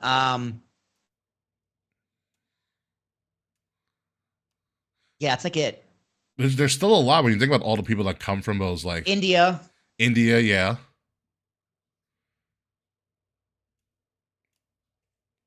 Was Vladimir Kozlov actually Russian? I honestly don't know. Like, yeah, I think the problem there would be like not enough countries would have. You never know. Wrestlers. It's a good start, though. Yeah. You know, also because like you also have to think about this too. The only caveat I would put in to the discussion is I don't know if it's one men or one tag. The guy in the video described it as an open tag division. So I guess you can do men or women, and then you do like an overall champion. But the only caveat that I would want to put in is that you could like the oldest you can be in the Olympics is 40.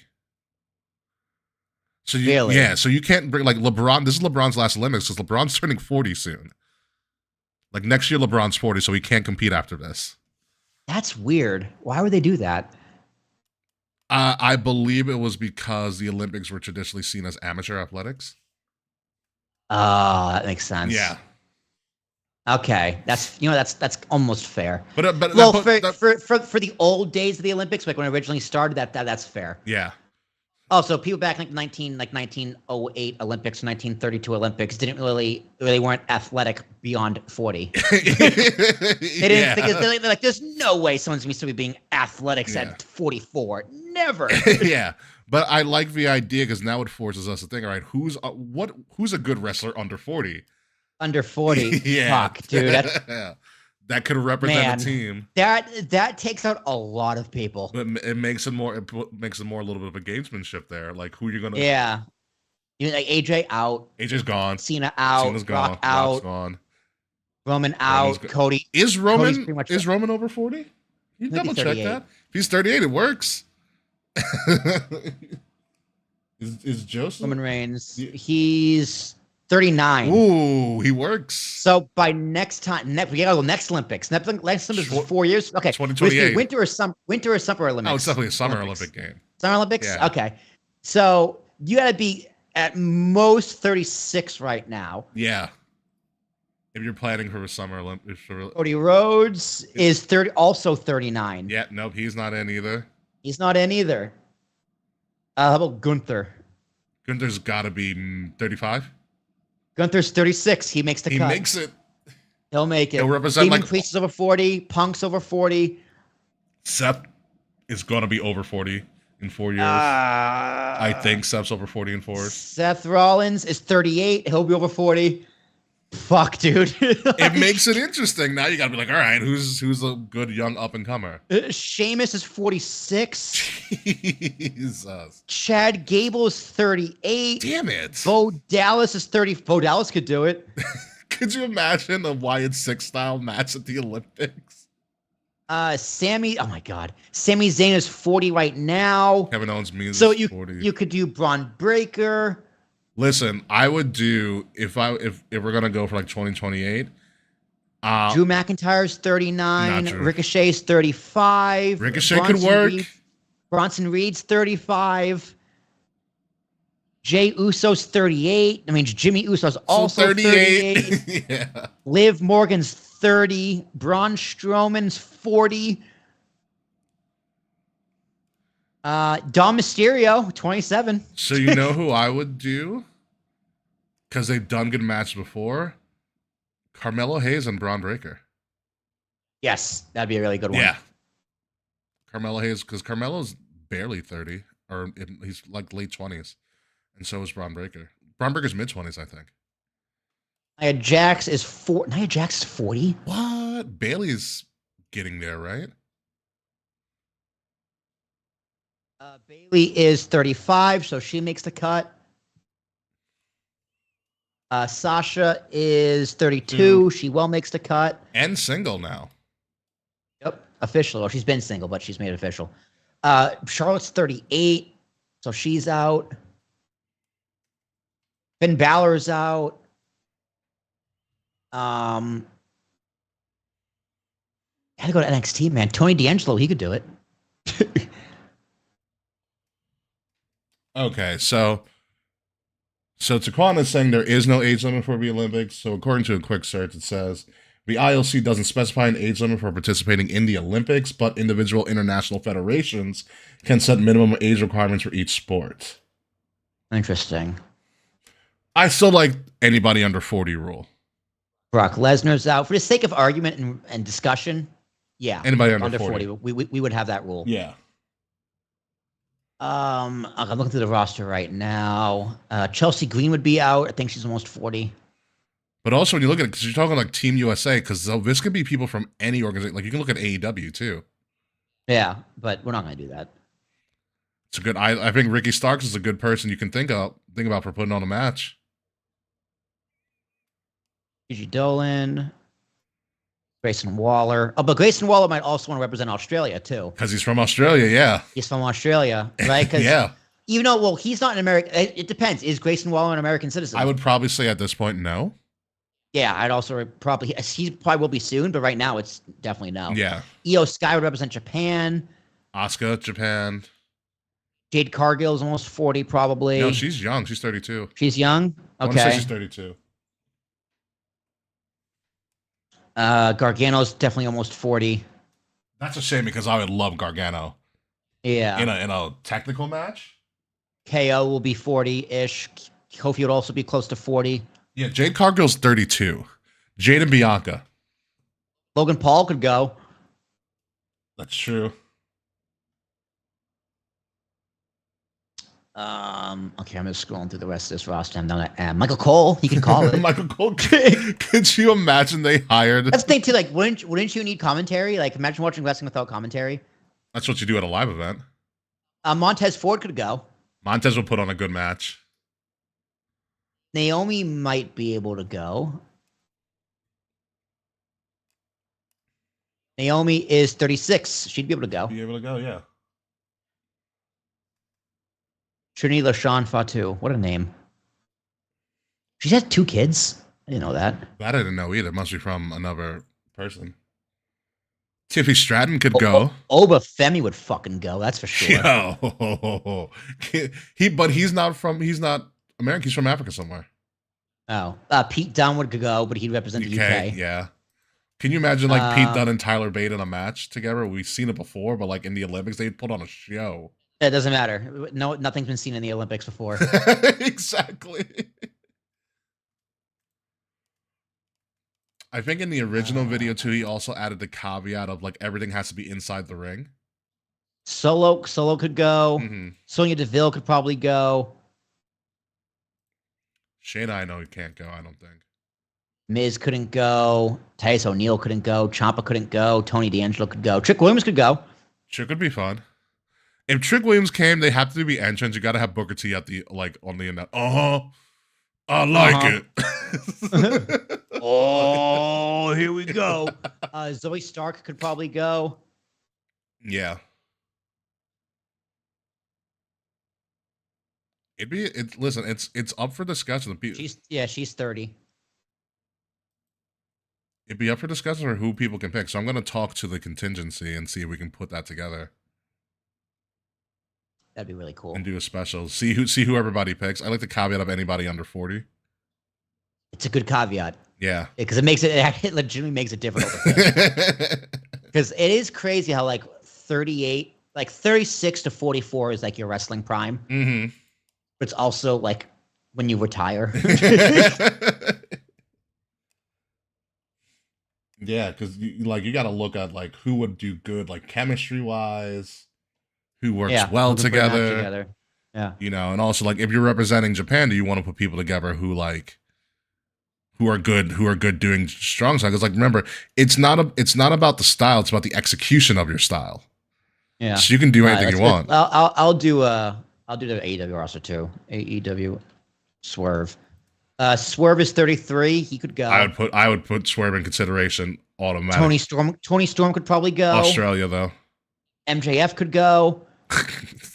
Jungle Boy could go. MJF just promos the judges the whole time. Okada could probably. Ooh. How old's Okada? He's getting up there. Kazuchika Okada. He's 36. He could go. Oh, he makes it. Make it. He would just make it. Adam Cole could go. Baby. Adam Page could go. Yeah, you'd have more success on the AEW roster. AEW roster. They're younger. Yeah. Yeah. Absolutely. Billy Gunn could not go. The Bang Bang Gang. His sons could go. Brody King might be able to go. Huh. Let me see. Brody King. Statlander should be able to go too. Brody King is 37. No, he would not be able to go. Statlander should be able to go. Buddy Matthews might be able to go. FTR probably would not be able to go. If you keep the 40 caveat, probably not. Cesaro probably wouldn't be able to go. Daniel Garcia could go. Dante Martin could go. Darby Allin could go. Hook could go. Who the fuck is Hologram? He's new. He's been debuting on Collision. I've heard semi-okay things.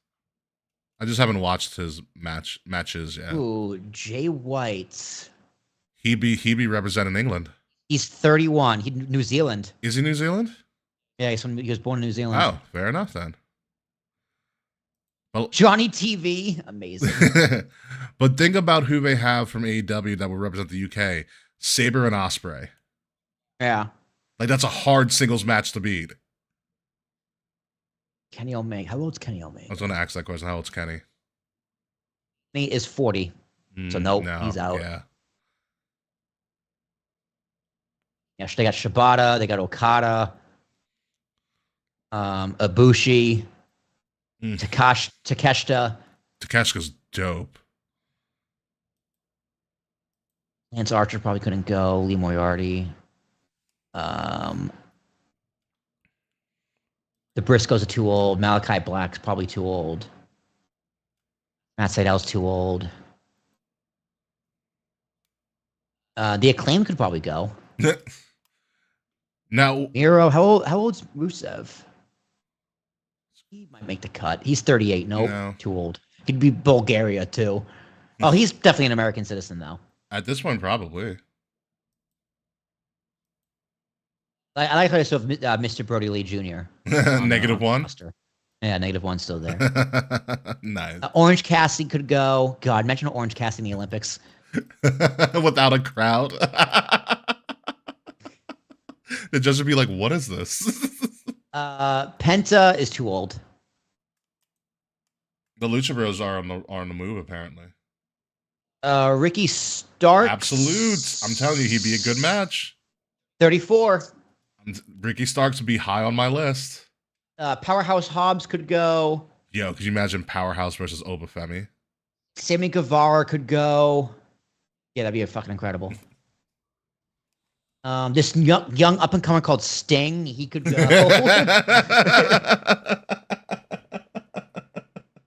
Wardlow, no, he's probably too old, and that's everybody. Will Ospreay, yeah. Okay, we're all the women's roster. Athena, she could go. Yeah. Moon. Ember. Britt Baker could go. Deonna Purrazzo could go. Jamie Hayter could go. Sheeta could go on Japan. Yeah, Hayter's representing the UK. Julia Hart. Chris Statlander. Mm-hmm. Madison Rain's too old. Mercedes Monet. Mercedes could go, I think. She's like... Yeah, no, she can go. We covered her earlier. Yeah. Penelope Ford, maybe. Saraya, she could go. She's definitely not 40. No. Ruby Soho. How old is Ruby Soho? Ruby Soho should be able to go. She's gonna be borderline. She's 33. She's in. She's She can in. go. She married Angelo Parker. Who, Ruby? Yeah. They got married I didn't know a couple that. months ago, I think. For her. Riho could go. Red Velvet could go. What about Juice? Juice Robinson. Thunder Rosa could go. Let me check. I always forget he's a person. Juice Robinson is 35. He could go. Yes, he's good. He could go. Yeah, that'd actually be really fun. And he's from Illinois. Juice, yeah. Representing. Yeah.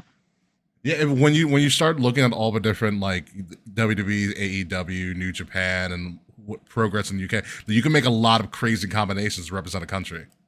Yeah, it'd be pretty cool. Yeah, I mean it'd be pretty awesome. So, Ricky, it is 10 o'clock. Almost on the dot. I do have one more thing Orioles for you. Did you hear? Are losing. Well, the Yankees got rained out. Actually, they lost. The Yankees got rained out. Orioles lost. The Yankees are officially in first place. Nice. By the way, did you hear Chad Gable's new faction name? No. So he's calling him and the Creed Brothers American Made. Okay. That's what it's called. I can do that. And still the crowd was chanting "You suck" to his new theme. But I can do that. I like that. So how'd the Wyatt Six look on the match on TV? Did they look good? They were good. They're good. So what they did good. was that Hogan's WCW theme. They looked fine. So like I like how we're like, oh yeah, by the way, we know who they are. Yeah. So they took off their masks because it was a 6-man. So they don't have to wrestle in the stupid masks. No, they take their masks off. So it was Loomis, Gacy, and Rowan. So they wrestled and they looked really good. It is really weird to see Dexter Loomis with dreads. I will say that. Do they do any like weird lighting or effects, or is it just straight lights on wrestling? Lights on wrestling.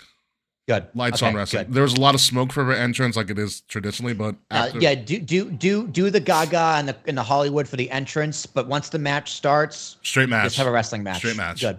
That's how it should be. Yeah, straight match. No, my gripe with Chad Gable's new faction, I thought of this in the moment too. I was like, this has been fucking hysterical.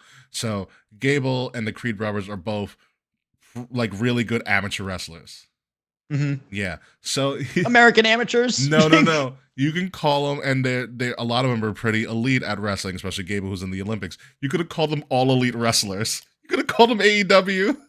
Oh, no, that's copywritten. But no, all elite wrestlers, not wrestling. No, they would lose.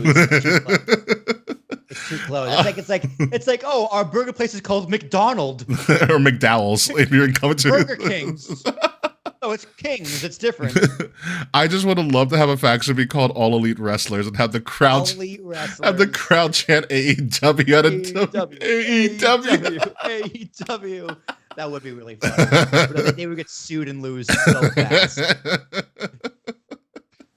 Would have worked. All right, I'll get this uploaded tomorrow. That's fine. Be good to go. All right, we're out of here, I'm folks. We're getting out of here. We will see you guys later. All right. Good shit, man. I'll talk to you next week.